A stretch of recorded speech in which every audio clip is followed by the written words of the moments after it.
Volume ಚೂರು ಜಾಸ್ತಿ.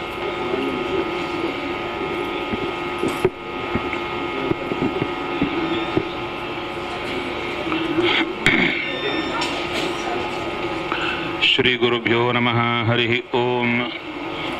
ಹಯಗ್ರೀವಂ ಚಿದಾನಂದ ವಿಗ್ರಹಂ ಸದನುಗ್ರಹಂ ದಶಗ್ರೀವಚ್ಛಿದಂ ಶಾಪಾನ್ಮಣಿಗ್ರೀವ ವಿಮೋಚನಂ ಸ್ವನಾಮಗ್ರಹಣಾದೇವ ನಿರಸ್ತಗ್ರಹ ವಿಗ್ರಹಂ ವೃಂದಾವನಗತಂ ವಂದೇ ಬ್ರಹ್ಮರುದ್ರೇಂದ್ರವಂದಿತಂ ಸ್ವಾಂತಸ್ಥಾನಂತಶಯ್ಯಾಯ ಪೂರ್ಣಜ್ಞಾನರಸಾರ್ಣಸೇ ಉತ್ತುಂಗವಾಕ್ತರಂಗಾಯ ಮಧ್ವದುಗ್ಧಾಬ್ಧಯೇ ನಮಃ.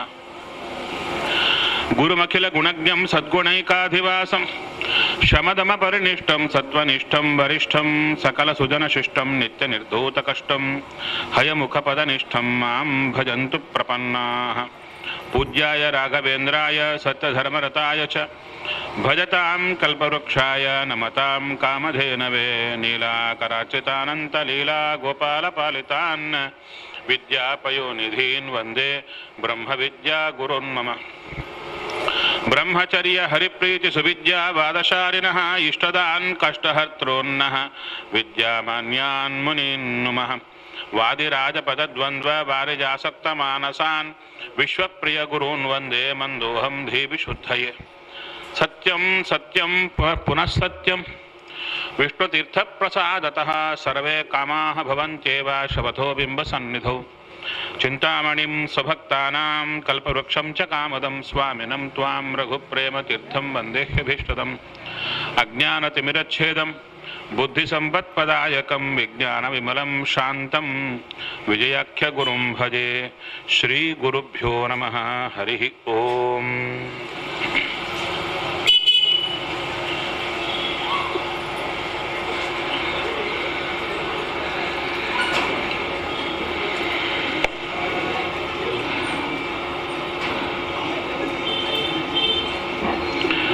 ರಾಮನ ಪರಾಕ್ರಮವನ್ನು ವಿಶ್ವಾಮಿತ್ರರು ಪರಿಚಯ ಮಾಡಿಕೊಟ್ಟರು. ಸಿದ್ಧಾಶ್ರಮದಲ್ಲಿ ತಾವು ಯಜ್ಞ ಮಾಡುವಾಗ ಬಂದಿರುವಂಥ ಮಾರೀಚ ಸುಬಾಹುಗಳನ್ನು ಮರ್ದನ ಮಾಡಿದ ರಾಮಚಂದ್ರನ ಪರಾಕ್ರಮವನ್ನು ವರ್ಣನೆ ಮಾಡಿದರು. ಅದಕ್ಕೆ ಶತಾನಂದರು ತುಂಬ ಸಂತೋಷಪಟ್ಟರು. ಆವಾಗ ರಾಮನಿಗೆ ವಿಶ್ವಾಮಿತ್ರರ ಪರಿಚಯ ಮಾಡಿಕೊಡ್ತಾ ಇದ್ದಾರೆ. ವಿಶ್ವಾಮಿತ್ರೋ ಮಹಾತೇಜಾಃ ವೇದ್ಯೇನಂ ಪರಮಾಂ ಗತಿಂ ನಾಸ್ತಿ ಧನ್ಯತರೋ ರಾಮ ತ್ವತ್ತೋನ್ಯೋ ಭುವಿ ಕಶ್ಚನ. ಹೇಳ್ತಾ ಇದ್ದಾರೆ, ಹೇ ರಾಮಚಂದ್ರ, ನಿನ್ನಷ್ಟು ಅದೃಷ್ಟವಂತ ಇನ್ಯಾರೂ ಇಲ್ಲ. ಯಾಕೆ? ನೀನು ವಿಶೇಷವಾಗಿ ಗೋಪ್ತ ಕುಶಿಕ ಪುತ್ರಸ್ಥೆ ಏನ ತಪ್ತಂ ಮಹತ್ತಪಃ.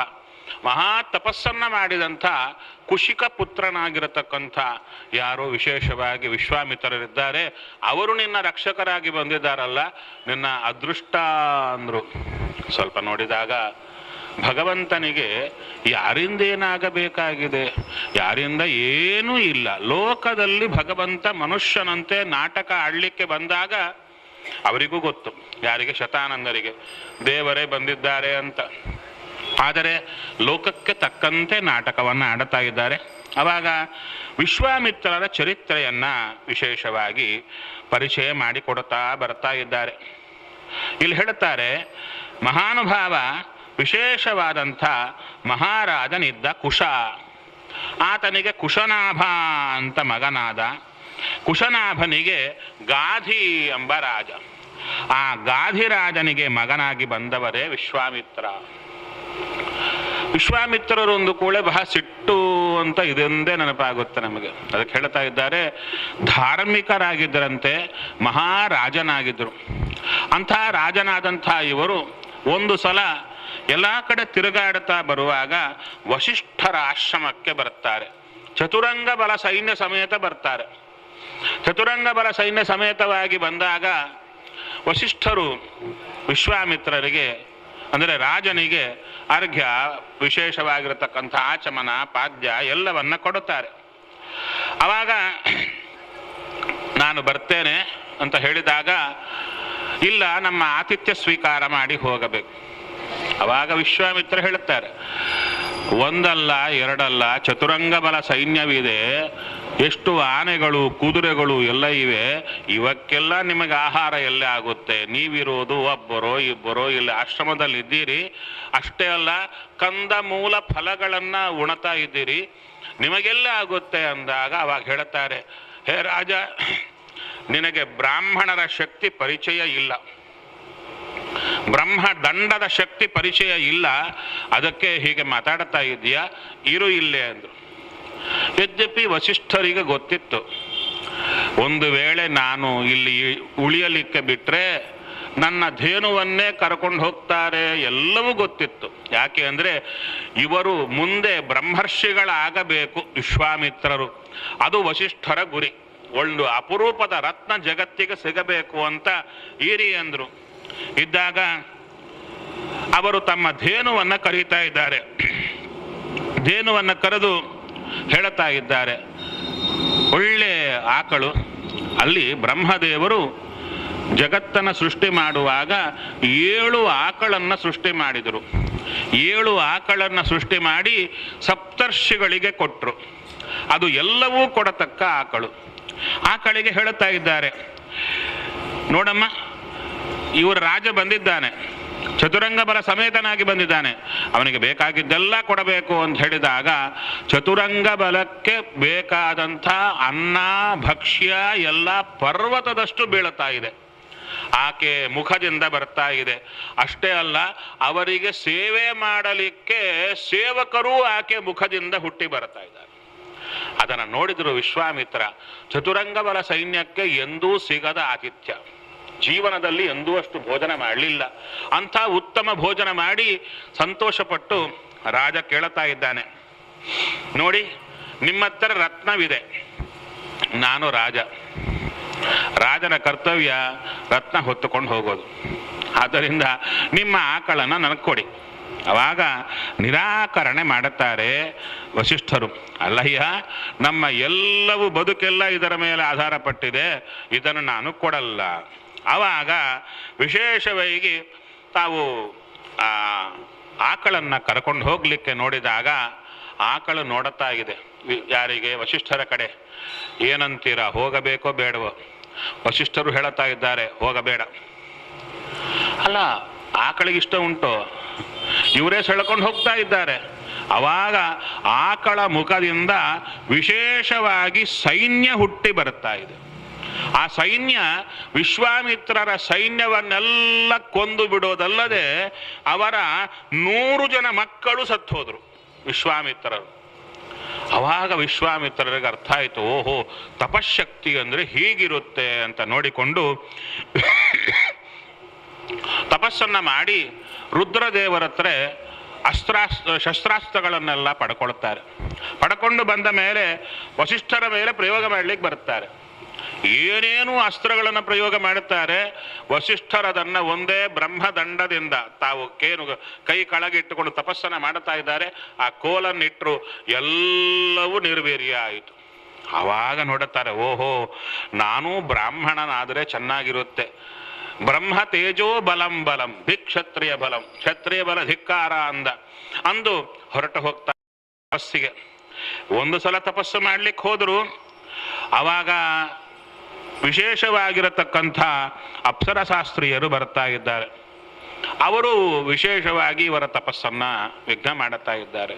ಇನ್ನೊಂದು ಸಲ ತ್ರಿಶಂಕು ಬಂದು ನಾನು ಶರೀರದಿಂದಲೇ ಸ್ವರ್ಗಕ್ಕೆ ಕಳಿಸಿ ಅಂತ ಹೇಳಿದ. ಅವನನ್ನ ಕಳಿಸೋದ್ರಲ್ಲಿ ತಪಶಕ್ತಿ ಎಲ್ಲ ಹೋಯಿತು. ಮತ್ತೂ ತಪಸ್ಸನ್ನ ಮಾಡುತ್ತಾ ಇದ್ದಾರೆ. ತಪಸ್ಸನ್ನ ಮಾಡಿದಾಗ ಇಂದ್ರದೇವರು ರಂಭೆಯನ್ನ ಕಳಿಸಿಕೊಡ್ತಾ ಇದ್ದಾರೆ. ರಂಭಾದೇವಿ ಹೇಳ್ತಾ ಇದ್ದಾಳೆ, ನನ್ನನ್ನು ಕಳಿಸಿಕೊಟ್ರೆ ನಾನು ಉಳಿತೀನೋ ಇಲ್ವೋ, ಇವರು ಶಾಪ ಕೊಟ್ರೆ ನನ್ನ ಗತಿ ಏನು?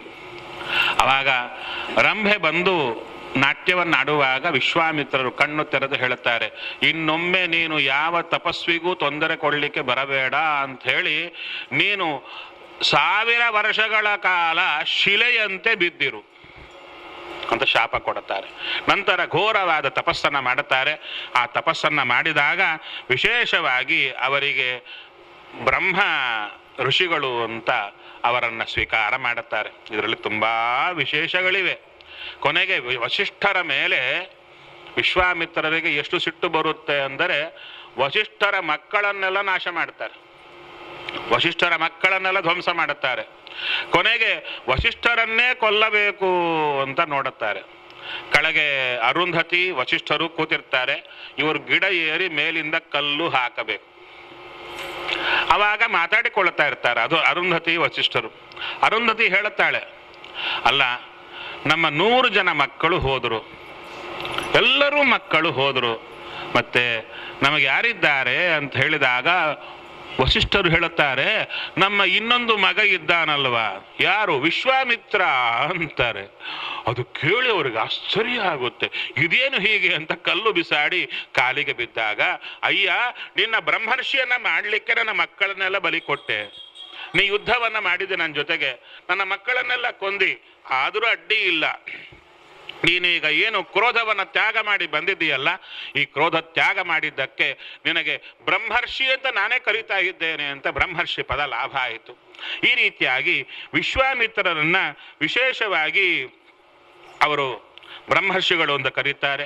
ಈ ವಿಶ್ವಾಮಿತ್ರರಿಂದಲೇನೆ ಶುನಶ್ಶೇಪನಿಗೆ ಅನುಗ್ರಹ ಆದದ್ದನ್ನ ತಿಳಿಸಿಕೊಡುತ್ತಾರೆ. ಶುನಶ್ಶೇಪರ ಕಥಾ ವಿಸ್ತಾರವಾದದ್ದು. ಈಗ ನಮ್ಮ ಮನೆಗಳಲ್ಲಿ 2 ಕಾರ್ಯಕ್ರಮ, ಒಂದು ಶುಭ ಅಶುಭ ಅಂತ 2 ನಡೀತಾ ಇರುತ್ತೆ, ಹೌದಾ? ಅದಕ್ಕೆ ಪುಣ್ಯಾಹ ವಾಚನ ಅಂತೂ ಬೇಕೇ ಬೇಕು. ಆ ಪುಣ್ಯಾಹ ವಾಚನ ಮಾಡಬೇಕಾದರೆ ಮೊದಲು ಕಲಶದಲ್ಲಿ ವರುಣ ದೇವರ ಆವಾಹನ ಆಗಬೇಕು. ಆವಾಗ ಒಂದು ಮಂತ್ರ ಬರುತ್ತೆ, ಪ್ರಾಯಶಃ ಎಲ್ಲರಿಗೂ ಗೊತ್ತಿರುತ್ತೆ. ತತ್ವ ಆಯಾಮಿ ಬ್ರಹ್ಮಾಣ ಬಂದಾಮಾನ ಸದಾಶ ಆಸ್ತೆ ಹವಿರ್ಭೀಹಿ. ಹೌದಾ? ಅವ್ರು ಹೇಳ್ತಾರೆ, ತತ್ವಾಯಾಮೀತಿ ಶುನಶ್ಶೇಪ ವರುಣಸ್ತೃಷ್ಟಪ್ ವರುಣಾವಾಹನೆ ವಿನಿಯೋಗ ಅಂತ ಹೇಳ್ತಾರೆ. ಅಂದರೆ ಶುನಶ್ಶೇಪನನ್ನು ಸ್ಮರಣೆ ಮಾಡುತ್ತಾರೆ. ಶುನಶ್ಶೇಪ ವರುಣ ಮಂತ್ರವನ್ನ ಕಂಡು ಹಿಡಿದು ಜಗತ್ತನ್ನು ಉದ್ಧಾರ ಮಾಡಿದ ಅಪರೂಪದ ವಿಶ್ವಾಮಿತ್ರರ ಪ್ರಥಮ ಮಗ ಅಂತ ಹೇಳ್ತಾರೆ. ವಿಶ್ವಾಮಿತ್ರರ ಮಕ್ಕಳೆಲ್ಲ ಇದ್ರು.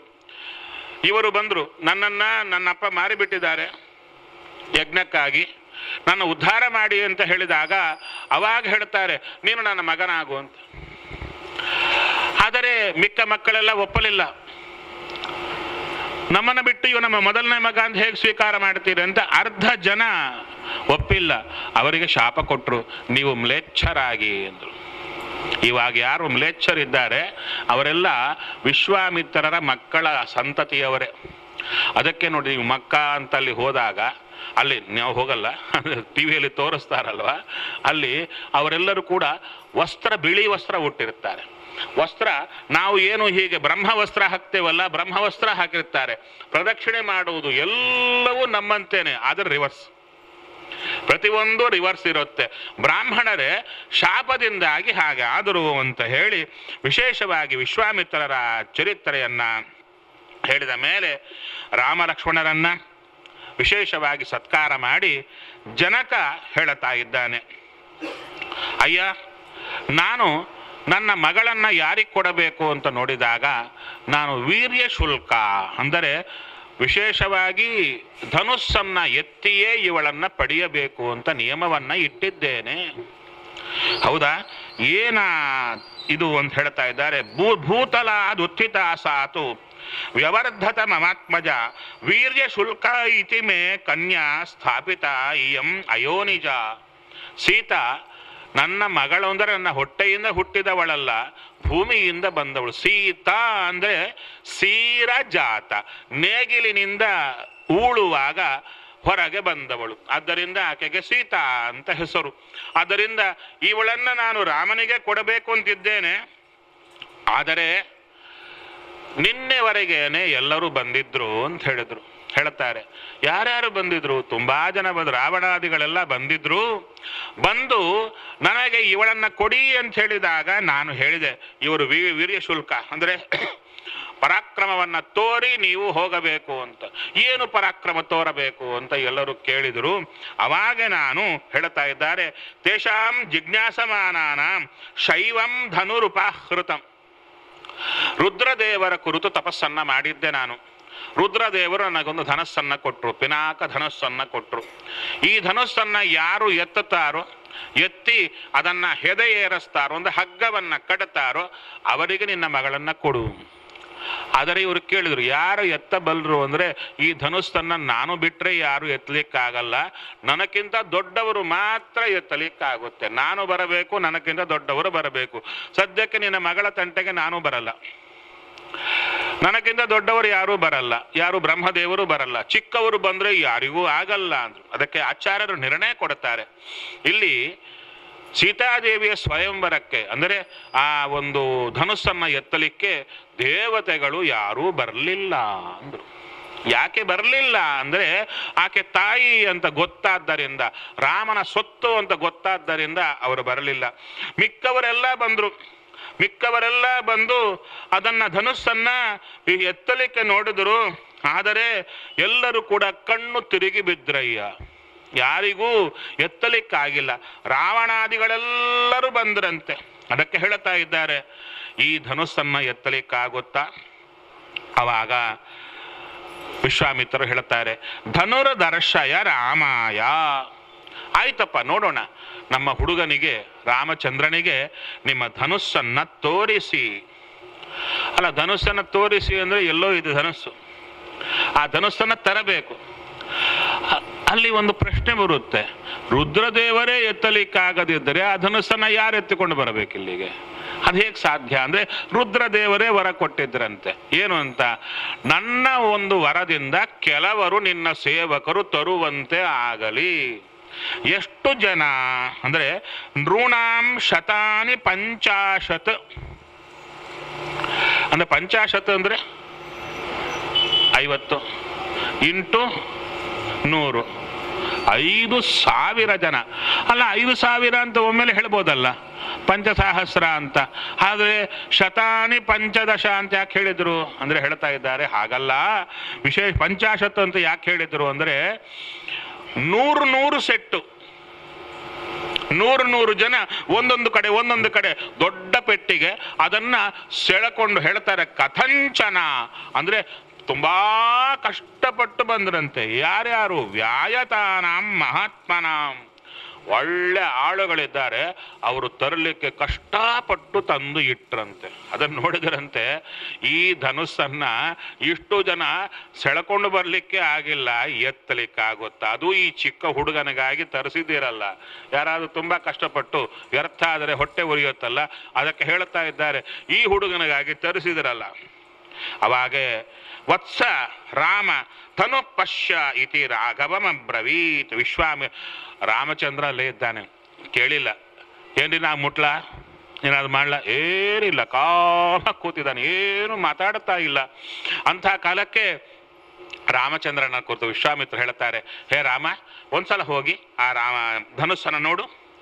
ರಾಮಚಂದ್ರ ಅಲ್ಲಿಗೆ ಹೋಗಿ ಮಂಜೂಷಾಂ ತಾಂ ಅಪಾವೃತ್ಯ ದೃಷ್ಟ ಧನುರಥ ಬ್ರವೀತ್. ಪೆಟ್ಟಿಗೆಯನ್ನು ತೆಗೆದ, ಮುಚ್ಚಳವನ್ನು ತೆಗೆದು ಒಳಗೆ ಧನುಸ್ಸನ್ನು ನೋಡಿ ಹೇಳ್ತಾ ಇದ್ದಾನೆ, ಹೌದಾ, ಈ ಧನುಸ್ಸನ್ನು ನಾನು ಎತ್ತುತ್ತೇನೆ, ನೀವು ಅಪ್ಪಣೆ ಕೊಟ್ಟರೆ ಅವಾಗ ಸರಿ ಅಂತ ಹೇಳಿದರು. ಬಾಢಮಿತ್ಯಬ್ರವೀತ್ ರಾಜ ಮುನಿಶ್ಚ ಸಮಭಾಷತ. ರಾಜವು ಹೇಳಿದರು, ಎತ್ತಪ್ಪ. ಋಷಿಗಳು ಹೇಳಿದರು, ಎತ್ತು. ಅವಾಗ ಲೀಲಯಾಸ ಧನುರ ಮಧ್ಯೆ ಜಗ್ರಾಹ ವಚನಾನ್ಮುನೆ. ಒಂದು ಸಲ ಧನುಸ್ಸನ್ನು ಹಿಡಿದರಂತೆ. ಇಲ್ಲಿ ಲೀಲೆಯಿಂದ ಹಿಡಿದರು ಅಂತ ಇದೆ. ಆಚಾರ್ಯ ಹೇಳ್ತಾರೆ, ಅವ್ರು ಹತ್ತರಿದ್ದು ನೋಡಿದವರು ಅದೇ ಹೇಳ್ತಾರೆ, ಎಡಗೈಯಿಂದ ಎತ್ತಿದ ಅಂದ್ರು. ಈ ಧನುಸ್ಸಿಗೆ ಬಲಗೈ ಯಾಕೆ, ಎಡಗೈಯೇ ಸಾಕು ಅಂತ ಎಡಗೈಯಿಂದ ಲೀಲೆಯಿಂದ ಎಬ್ಬಿಸಿದ. ಎಲ್ಲರಿಗೂ ಆಶ್ಚರ್ಯ, ಯಾರಿಗೂ ಎತ್ತಲಿಕ್ಕಾಗಿಲ್ಲ. ರಾವಣಾಸುರ 10 ತಲೆ 10 ಕಣ್ಣು ತಿರುಗಿ ಬಿದ್ದ, ಎತ್ತಲಿಕ್ಕಾಗಿಲ್ಲ. ಅಂತಹದ್ದು ಈ ಹುಡುಗ ಹೇಗೆ ಎತ್ತುತ್ತಾ ಇದ್ದಾನೆ? ಅವಾಗ ಹೇಳ್ತಾ ಇದ್ದಾರೆ, ಆರೋಪಯಿತ್ವ ಮೌರ್ವಿಂಚ ಪೂರಯಾಮ ಸತದ್ಧನು. ಆ ಧನುಸ್ಸನ್ನ ಬಗ್ಗಿಸಿ ಕಡತಾ ಇದ್ದಾರೆ.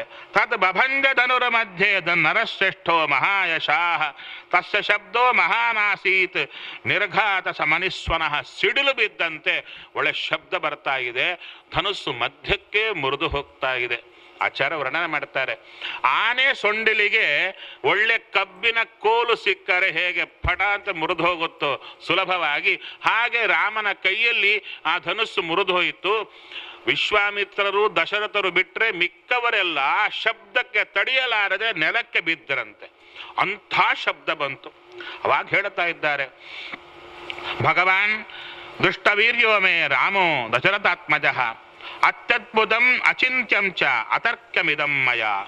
ನನ್ನ ತರ್ಕಕ್ಕೆ ಎಟಕ್ತಾ ಇಲ್ಲ. ಇವ ನೋಡಿದರೆ ಚಿಕ್ಕವ, ಆದರೆ ಧನುಸ್ಸು ದೊಡ್ಡದು. ಹೇಗೆ ಪೂರ್ಣ ಮಾಡಿದ, ಹೇಗೆ ಇದು ಮಾಡಿದ, ಅರ್ಥವೇ ಆಗ್ತಾ ಇಲ್ಲ. ಅತ್ಯದ್ಭುತವಾಗಿದೆ ಅಂತ ವಿಶೇಷವಾಗಿ ನನ್ನ ಪ್ರತಿಜ್ಞೆಯಂತೆ ಸೀತೆಯನ್ನು ಕೊಡ್ತಾ ಇದ್ದೇನೆ. ಅವಾಗ ಜನಕ ರಾಜ ಹೇಳ್ತಾ ಇದ್ದಾನೆ, ದಶರಥನನ್ನ ಕರಕೊಂಡು ಬನ್ನಿ, ದಶರಥ ಮಹಾರಾಜನನ್ನು ಅಂತ ತನ್ನ ಮಂತ್ರಿಗಳನ್ನು ಕಳಿಸಿದಾಗ, ಆಶುಗೈಹಿ ಶುಭೈಹಿ. ಅದರಲ್ಲಿ ಕುದುರೆಗಳಲ್ಲಿ ಲಕ್ಷಣ ಇದೆ. ಕೆಲವು ನಾವು ಕಣ್ಣು ಮುಚ್ಚಿ ತೆಗೆಯೋದರೊಳಗೆ ಈ ಊರು ದಾಟಿರುತ್ತೆ, ಅಷ್ಟೂ ಫಾಸ್ಟ್ ಆಗಿ ಹೋಗುತ್ತೆ. ಅಂಥ ಕುದುರೆಗಳನ್ನ ಕಟ್ಟಿ ರಥವನ್ನ ಏರಿ ಮಂತ್ರಿಗಳು ಹೋಗ್ತಾ ಇದ್ದಾರೆ ದಶರಥ ಮಹಾರಾಜರನ್ನ ಕರಕೊಂಡು ಬರ್ತಾ ಇದ್ದಾರೆ. ಕರಕೊಂಡು ಬಂದ ಮೇಲೆ ಸತ್ಕಾರ ನಡೆಯಿತು. ಸತ್ಕಾರ ಆದ ಮೇಲೆ ಅವಾಗ ಹೇಳ್ತಾ ಇದ್ದಾರೆ, ವಸಿಷ್ಠರಿಗೆ ದಶರಥ ಮಹಾರಾಜ ಹೇಳಿದ, ನಮ್ಮ ವಂಶದ ಪರಿಚಯ ಮಾಡಿಕೊಡಿ. ಅವಾಗ ಸೂರ್ಯನಿಂದ ಮೊದಲುಕೊಂಡು ಇವರ ತಂದೆವರೆಗೂ ಇರತಕ್ಕಂಥ ವಿಶೇಷವಾದ ವಂಶದ ಪರಿಚಯ ವಸಿಷ್ಠರು ಮಾಡಿಕೊಡ್ತಾರೆ. ನಂತರ ವಿಶೇಷವಾಗಿ ಜನಕ ಮಹಾರಾಜ ತಮ್ಮ ಕುಲದ ಪರಿಚಯವನ್ನು ಶತಾನಂದರ ಮೂಲಕ ಪರಿಚಯ ಮಾಡಿಕೊಡ್ತಾ ಇದ್ದಾರೆ. ಸರಿ, ಸೀತಾ ಮತ್ತು ಊರ್ಮಿಳ ಇಬ್ಬರನ್ನು ಕೊಡಬೇಕು ಅಂತ ಪ್ರತಿಜ್ಞೆಯನ್ನ ಸಭೆಯಲ್ಲಿ ಮಾಡುತ್ತಾ ಇದ್ದಾರೆ. ಅಷ್ಟು ಮಾಡುವಾಗ ರಾಜ ಹೇಳಿದ, ನನ್ನ ತಮ್ಮನಿದ್ದಾನೆ. ಜನಕ ಮಹಾರಾಜ ಹೇಳಿದ, ಕುಶಧ್ವಜ. ಶ್ರೀನಿವಾಸ ಕಲ್ಯಾಣ ಪ್ರಾಯಶಃ ಕೇಳಿರ್ತೀರ. ಅದರ ಹೇಳ್ತಾರೆ, ಕುಶಧ್ವಜಸ್ಸ ತನಯಾಹ ತಯಃ ತ್ರೈಲೋಕ್ಯ ಸುಂದರಾಹ ಅಂತ ಹೇಳ್ತಾರೆ. ಅಂದ್ರೆ 3 ಜನ ಮಕ್ಕಳವರಿಗೆ. ಸೀತಾ ಜನಕರಾಜನ ಮಗಳು. ಕುಶಧ್ವಜ ಯದ್ಯಪಿ ನೋಡಿ, ಶ್ರೀನಿವಾಸ ಕಲ್ಯಾಣದಲ್ಲಿ ನೀವು ಕೇಳಿದಾಗ ಜನಕ ಮಹಾರಾಜ ಅಳತಾ ಇರ್ತಾನೆ, ನನ್ನ ತಮ್ಮ ಸತ್ತು ಹೋಗಿದ್ದಾನೆ, ಅದಕ್ಕಾಗಿ 4 ಜನ ಮಕ್ಕಳಿಗೆ ಮದುವೆ ಆಗಬೇಕು, ಆದರೆ ತಮ್ಮ ಬದುಕೇ ಇದ್ದಾನೆ. ಮತ್ತೆ ಸತ್ತು ಹೋಗಿದ್ದು ಹೇಗೆ ಅಂದರೆ, ಜನಕ ಮಹಾರಾಜನಿಗೆ ಶ್ರೀನಿವಾಸ ಕಲ್ಯಾಣದಲ್ಲಿ ಜನಕ ಮಹಾರಾಜನಿಗೆ ಬಿದ್ದದ್ದು ಸ್ವಪ್ನದಲ್ಲಿ ತಮ್ಮ ಸತ್ತು ಹೋಗಿದ್ದ, ನಿಜವಾಗಿ ಬದುಕೇ ಇದ್ದ. ಅದಕ್ಕೆ ಕುಶಧ್ವಜನನ್ನ ಕರೀತಾ ಇದ್ದಾರೆ. ಕುಶಧ್ವಜನನ್ನ ಕೇಳುತ್ತಾ ಇದ್ದಾರೆ, ಹೇ ಕುಶಧ್ವಜ, ಸೀತೆಯನ್ನ ಊರ್ಮಿಳೆಯನ್ನ ಕೊಡಬೇಕು ಅಂತಿದ್ದೇವೆ, ನೀನು ಒಪ್ತೇನಪ್ಪ? ಅವಶ್ಯವಾಗಿ ಒಪ್ತೇನೆ ಅಂತ ಹೇಳ್ತಾ ಇದ್ದಾರೆ. ಸರಿ, ಅವಾಗ ದಶರಥ ಮಹಾರಾಜ ನಾಂದಿ ಶ್ರಾದ್ದಾದಿಗಳನ್ನ ಮಾಡಲಿಕ್ಕೆ ಹೊರಡ್ತಾ ಇದ್ದಾರೆ. ಅಷ್ಟರೊಳಗೆ ವಿಶ್ವಾಮಿತ್ರರು ಹೇಳ್ತಾ ಇದ್ದಾರೆ, ಭರತ ಶತ್ರುಘ್ನರಿಗೆ ಮಿಕ್ಕ ಇಬ್ಬರನ್ನು ಕೊಟ್ರೆ ಚೆನ್ನಾಗಿರುತ್ತಲ್ವಾ? ಆವಾಗ ಜನಕ ಮಹಾರಾಜನು ಒಪ್ಪಿದ, ನಂತರ ದಶರಥನೂ ಒಪ್ಪಿದ. ಯಾಕೆಂದ್ರೆ ಸರಿಯಾಗಿದ್ದಾರೆ, 4 ಜನ ಸರಿಯಾಗಿದ್ದಾರೆ ಅಂತ ಒಪ್ಪಿದರು. ಮಾರನೇ ದಿನ ಅದ್ಭುತವಾಗಿರತಕ್ಕಂಥ ವಿವಾಹ ಮಂಟಪವನ್ನು ಹಾಕಿದ್ದಾರೆ. ಅದರಲ್ಲಿ ಆ ವೇದಿಯಲ್ಲಿ ವಿಶೇಷವಾಗಿ ಮಂಟಪ ವೇದಿಕೆಯನ್ನ ರಚನೆ ಮಾಡಿದ್ಯಾರು ಅಂದ್ರೆ ವಸಿಷ್ಠರು. ವಸಿಷ್ಠರೇ ವಿಶೇಷವಾಗಿ ತಥೇತ್ಯುಕ್ತ ಜನಕಂ ವಸಿಷ್ಠ ಭಗವಾನ್ ಋಷಿ ವಿಶ್ವಾಮಿತ್ರಂ ಪುರಸ್ಕೃತ್ಯ ಶತಾನಂದಂ ಚ ಧಾರ್ಮಿಕಂ ಪ್ರಪಾಮಧ್ಯೇತು ವಿದುವತು ವೇದಿಂ ಕೃತ್ವ ಮಹಾತಪಾಃ. ಆ ವಿಶ್ವಾಮಿತ್ರರನ್ನ ಶತಾನಂದರನ್ನ ಮುಂದಿಟ್ಟುಕೊಂಡು ಬರ್ತಾ ಇದ್ದಾರೆ. ಇವರು ಕೇಳುತ್ತಾ ಇದ್ದಾರೆ ಯಾರನ್ನ? ಜನಕ ಮಹಾರಾಜರನ್ನ. ರಾಜ ದಶರಥೋ ರಾಜನ್ ಕೃತ ಕೌತುಕ ಮಂಗಲೈಹಿ ಪುತ್ರೈಹಿ ನರವರ ಶ್ರೇಷ್ಠ ದಾತಾರಂ ಅಭಿಕಾಂಕ್ಷತೆ. ಮಕ್ಕಳನ್ನ, ನಿನ್ನ ಹೆಣ್ಣು ಮಕ್ಕಳು ಕೊಡಬೇಕಲ್ಲ, ನೀನು ಕೊಡಬೇಕು ಅಂತ ಕಾಯ್ತಾ ಇದ್ದಾರಯ್ಯ ದಶರಥ ರಾಜ, ನೀನು ಕೊಡ್ತೀಯಾ ಅಂತ ಪುನಃ ಕೇಳ್ತಾ ಇದ್ದಾರೆ. ಅಂದ್ರೆ ನಿಶ್ಚಯ ಆಗಬೇಕು ಪುನಃ. ಅದಕ್ಕೆ ಹೇಳ್ತಾ ಇದ್ದಾರೆ ಸ್ವಗೃಹೇ ಕೋ ವಿಚಾರೋಸ್ತಿ. ಹೇಳ್ತಾ ಇದ್ದಾರೆ ಈ ರಾಜ್ಯವೇ ನಿಮ್ಮದು, ನೀವು ಒಳಗೆ ಬರಲಿಕ್ಕೆ ಏನು ತೊಂದರೆ, ಯಾಕೆ ವಿಳಂಬ ಮಾಡುತ್ತಾ ಇದ್ದೀರಾ, ಒಳಗೆ ಬನ್ನಿ ಅಂತ ಅವರೆಲ್ಲರನ್ನ ಪ್ರವೇಶ ಮಾಡಿಸ್ತಾ ಇದ್ದಾರೆ. ನಮ್ಮಲ್ಲಿ ಮೊದಲು ಕಂಕಣ ಬಂಧನ, ನಂತರ ಮಾಂಗಲ್ಯ ಸೂತ್ರ, ನಂತರ ಲಾಜಾ ಹೋಮಾದಿಗಳು. ಆದರೆ ಇಲ್ಲೆಲ್ಲ ಉತ್ತರಾದಿ ವಿಧಿ. ಅವರು ಮೊದಲು ಲಾಜಾ ಹೋಮಾದಿಗಳು ಮುಗಿಸಿ ನಂತರ ವಿಶೇಷವಾಗಿ ಮಾಂಗಲ್ಯ ಸೂತ್ರ ಬಂಧನ, ನಂತರ ಪರಿಕ್ರಮ, ಅಗ್ನಿ ಸುತ್ತು ಪರಿಕ್ರಮ ಅಂತವರಿಗೆ ಬರ್ತಾ ಇದೆ. ಅದೇ ಕ್ರಮವನ್ನು ಇಲ್ಲಿ ಅನುಸರಿಸ್ತಾ ಇದ್ದಾರೆ. ವಿಶೇಷವಾಗಿ ಲಾಜಾ ಪೂರ್ಣೈಶ್ಚ ಪಾತ್ರಿಭಿ ಅಕ್ಷತೈರಪಿ ಸಂಸ್ಕೃತೈ ದರ್ಭೈ ಸಮೈ ಸಮಾಸ್ತೀರ್ಯ ವಿಧಿವತ್ ಮಂತ್ರಪೂರ್ವಕಂ ಅಗ್ನಿಮಾಧಾಯತಂ ವೇದ್ಯಾಂ ವಿಧಿ ಮಂತ್ರ ಪುರಸ್ಕೃತಂ ಜುಹಾವಾಗ್ನೌ ಮಹಾತೇಜ ವಸಿಷ್ಠೋ ಮುನಿಪುಂಗವ. ವಸಿಷ್ಠರು ಅಗ್ನಿಯಲ್ಲಿ ಹೋಮವನ್ನು ಮಾಡುತ್ತಾ ಇದ್ದಾರೆ. ತದನಂತರ ಜನಕ ಮಹಾರಾಜ ಹೇಳುತ್ತಾ ಇದ್ದಾನೆ ಇಯಂ ಸೀತಾ ಮಮ ಸುತ ಸಹಧರ್ಮಚಾರೀತವ. ಹೇ ರಾಮಚಂದ್ರ, ನನ್ನ ಮಗಳಿದ್ದಾಳಯ್ಯ, ಇವಳನ್ನು ಸ್ವೀಕಾರ ಮಾಡು. ಸಹಧರ್ಮಚಾರಿಯಾಗಿದ್ದಾಳೆ. ಪ್ರತಿಚ್ಛತೇನಾಂ ಭದ್ರಂತೆ ಪಾಣಿಂ ಗೃಹೀಶ್ವ ಪಾಣಿನ. ಇವಳ ಕೈಯನ್ನು ಹಿಡಿಯಯ್ಯ. ಪತಿವ್ರತ ಮಹಾಭಾಗ ಛಾಯಾ ಇವ ಅನುಗತ ಸದಾ. ನಿನ್ನ ಛಾಯೆಯಂತೆ ನಿನ್ನ ಹಿಂದೆ ಸದಾ ಇರ್ತಾಳೆ, ಪತಿವ್ರತೆ ಆಗಿದ್ದಾಳೆ. ಇತ್ಯುಕ್ತ ಪ್ರಕ್ಷಿಪತ ರಾಜ ಮಂತ್ರಪೂತಂ ಜಲಂ ತದಾ. ಸೀತೆಯ ಕೈಯನ್ನ ರಾಮನ ಕೈಯಲ್ಲಿಟ್ಟು ಮಂತ್ರಪೂತವಾದ ಜಲವನ್ನ ಧಾರಣೆ ಮಾಡುತ್ತಾ ಇದ್ದಾರೆ. ಧಾರಾಪೂರ್ವಕವಾಗಿ ಕನ್ಯಾದಾನವನ್ನ ಮಾಡುತ್ತಾ ಇದ್ದಾರೆ. ಅವಾಗ ದೇವದುಂದುವಿಗಳೆಲ್ಲ ಮೊಳಗೆದುವು, ಪುಷ್ಪವೃಷ್ಟಿ ಆಗ್ತಾ ಇದೆ. ತದನಂತರ ಜನಕ ಮಹಾರಾಜ ಕೇಳುತ್ತಾ ಇದ್ದಾರೆ ಲಕ್ಷ್ಮಣ ಆಗಚ್ಛ ಭದ್ರಂತೆ ಊರ್ಮಿಲಾಂ ಉದ್ವತಾಂ ಮಯ ಪ್ರತಿಚ್ಛಪಾಣಿಂ ಗೃಹೀಶ್ವ ಮಾಭೂತ್ ಕಾಲಸ್ಯ ಪರ್ಯಯ. ಹೇ ಲಕ್ಷ್ಮಣ, ಊರ್ಮಿಳ ಇದ್ದಾಳಯ್ಯ, ನೀನು ಸ್ವೀಕಾರ ಮಾಡು. ನಂತರ ಮತ್ತೂ ಹೇಳುತ್ತಾ ಇದ್ದಾರೆ. ನಂತರ ಭರತನಿಗೆ ಹೇಳುತ್ತಾ ಇದ್ದಾರೆ ಗೃಹಾಣ ಪಾಣಿಂ ಮಾಂಡವ್ಯಾಹ.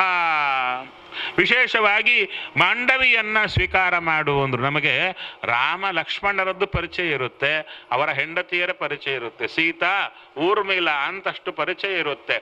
ಭರತ ಶತ್ರುಘ್ನರ ಹೆಂಡತಿಯರ ಪರಿಚಯ ಇಲ್ಲ. ಅವರ ಹೆಸರು ಮಾಡಿಕೊಡ್ತಾ ಇದ್ದಾರೆ.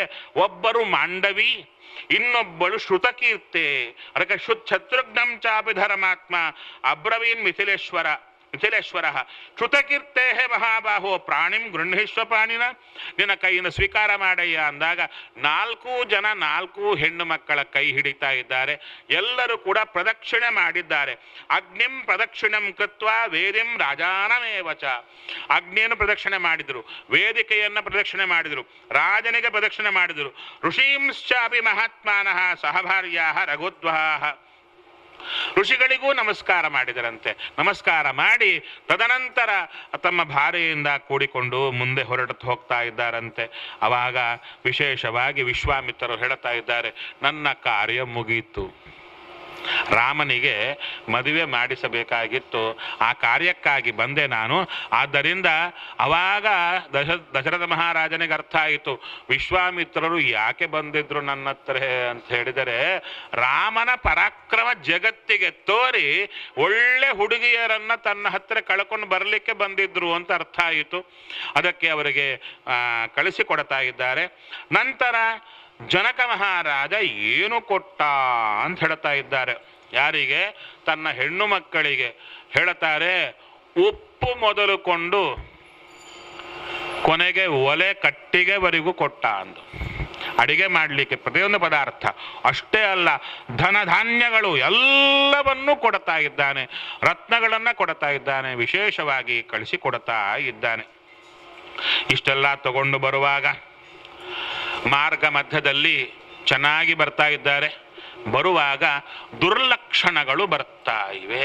ಹೇಳ್ತಾ ಇದ್ದಾರೆ, ಗಚ್ಚಂತಂ ತು ನರವ್ಯಾಘ್ರಂ ಸರ್ಷಿ ಸಂಘಂ ಸರಾಘವಂ ಘೋರಾಸ್ತು ಪಕ್ಷಿಣೋ ವಾಚಃ ವ್ಯಾಹರಂತಿ ಸಮಂತತಃ ಭೌಮಾಶ್ಚೈವ ಮೃಗಾಸ್ಸರ್ವೇ ಗಚ್ಚಂತಿ ಸ್ಮ ಪ್ರದಕ್ಷಿಣಂ.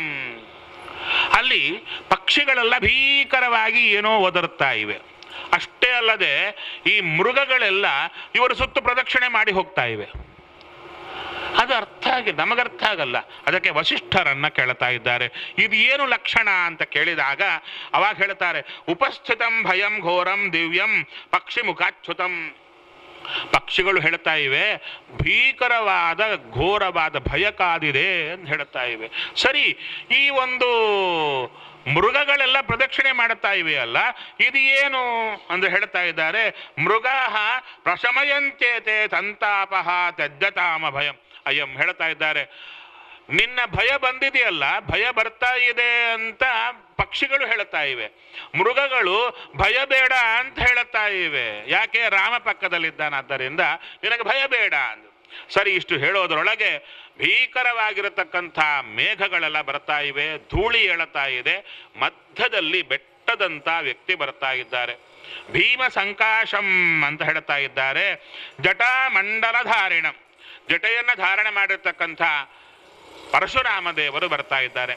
ಪರಶುರಾಮ ದೇವರು ಬಂದು ಕೊಳ್ಳೆ ವಾಗ ಹೇಳ್ತಾ ಇದ್ದಾರೆ ರಾಮನದೊಡೆಗೆ, ರಾಮ ದಾಶರಥೇ ವೀರ ವೀರ್ಯಂ ತೇ ಶ್ರೂಯತೆ ಅದ್ಭುತಂ ಧನುಷೋ ಭೇದನಂ ಚೈವ ನಿಖಿಲೇನ ಮಯಾಶ್ರುತಂ.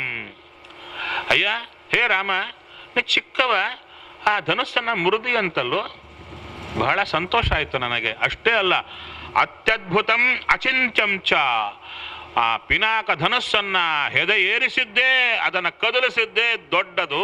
ಅಂಥದ್ದು ಮುರಿದು ಬಿಟ್ಟಿಯಲ್ಲಪ್ಪ, ನಿನ್ನ ಕೈಯಲ್ಲಿ ಮುರಿದು ಹೋಗಿತ್ತಲ್ಲ, ಅದು ಯಾರಿಗೂ ಎಟಕಲ್ಲ, ಅಂಥದ್ದಿದೆ. ಹೌದಾ? ಆದ್ದರಿಂದ ನಾನು ಬಂದಿದ್ದೇನೆ. ಅಲ್ಲ, ನೀವ್ಯಾಕೆ ಬರಬೇಕು? ನನ್ನ ಹತ್ರ ಇನ್ನೊಂದು ಧನುಸ್ಸಿದೆ. ಅದನ್ನೇ ಹೇಳ್ತಾ ಇದ್ದಾರೆ. ಹಿಂದೆ 2 ಧನುಸ್ಸು ತಯಾರಾಯಿತಯ್ಯ. ಯಾವುದು ಅಂದರೆ ಶಾರಂಗ ಧನಸ್ಸು, ಪಿನಾಕ ಧನಸ್ಸು ಅಂತ. ಪಿನಾಕ ಧನುಸ್ಸನ್ನ ರುದ್ರದೇವರು ತಗೊಂಡ್ರು, ಶಾರಂಗ ಧನಸ್ಸನ್ನ ದೇವತೆಗಳು ನಾರಾಯಣನಿಗೆ ಕೊಟ್ಟರು. ಅವಾಗ ಅವರಲ್ಲಿ ಆಸೆ ಆಯಿತು, ಯಾರು ದೊಡ್ಡವರು? ಅವಾಗ ಯುದ್ಧಕ್ಕೆ ನಿಲ್ತಾ ಇದ್ದಾರೆ.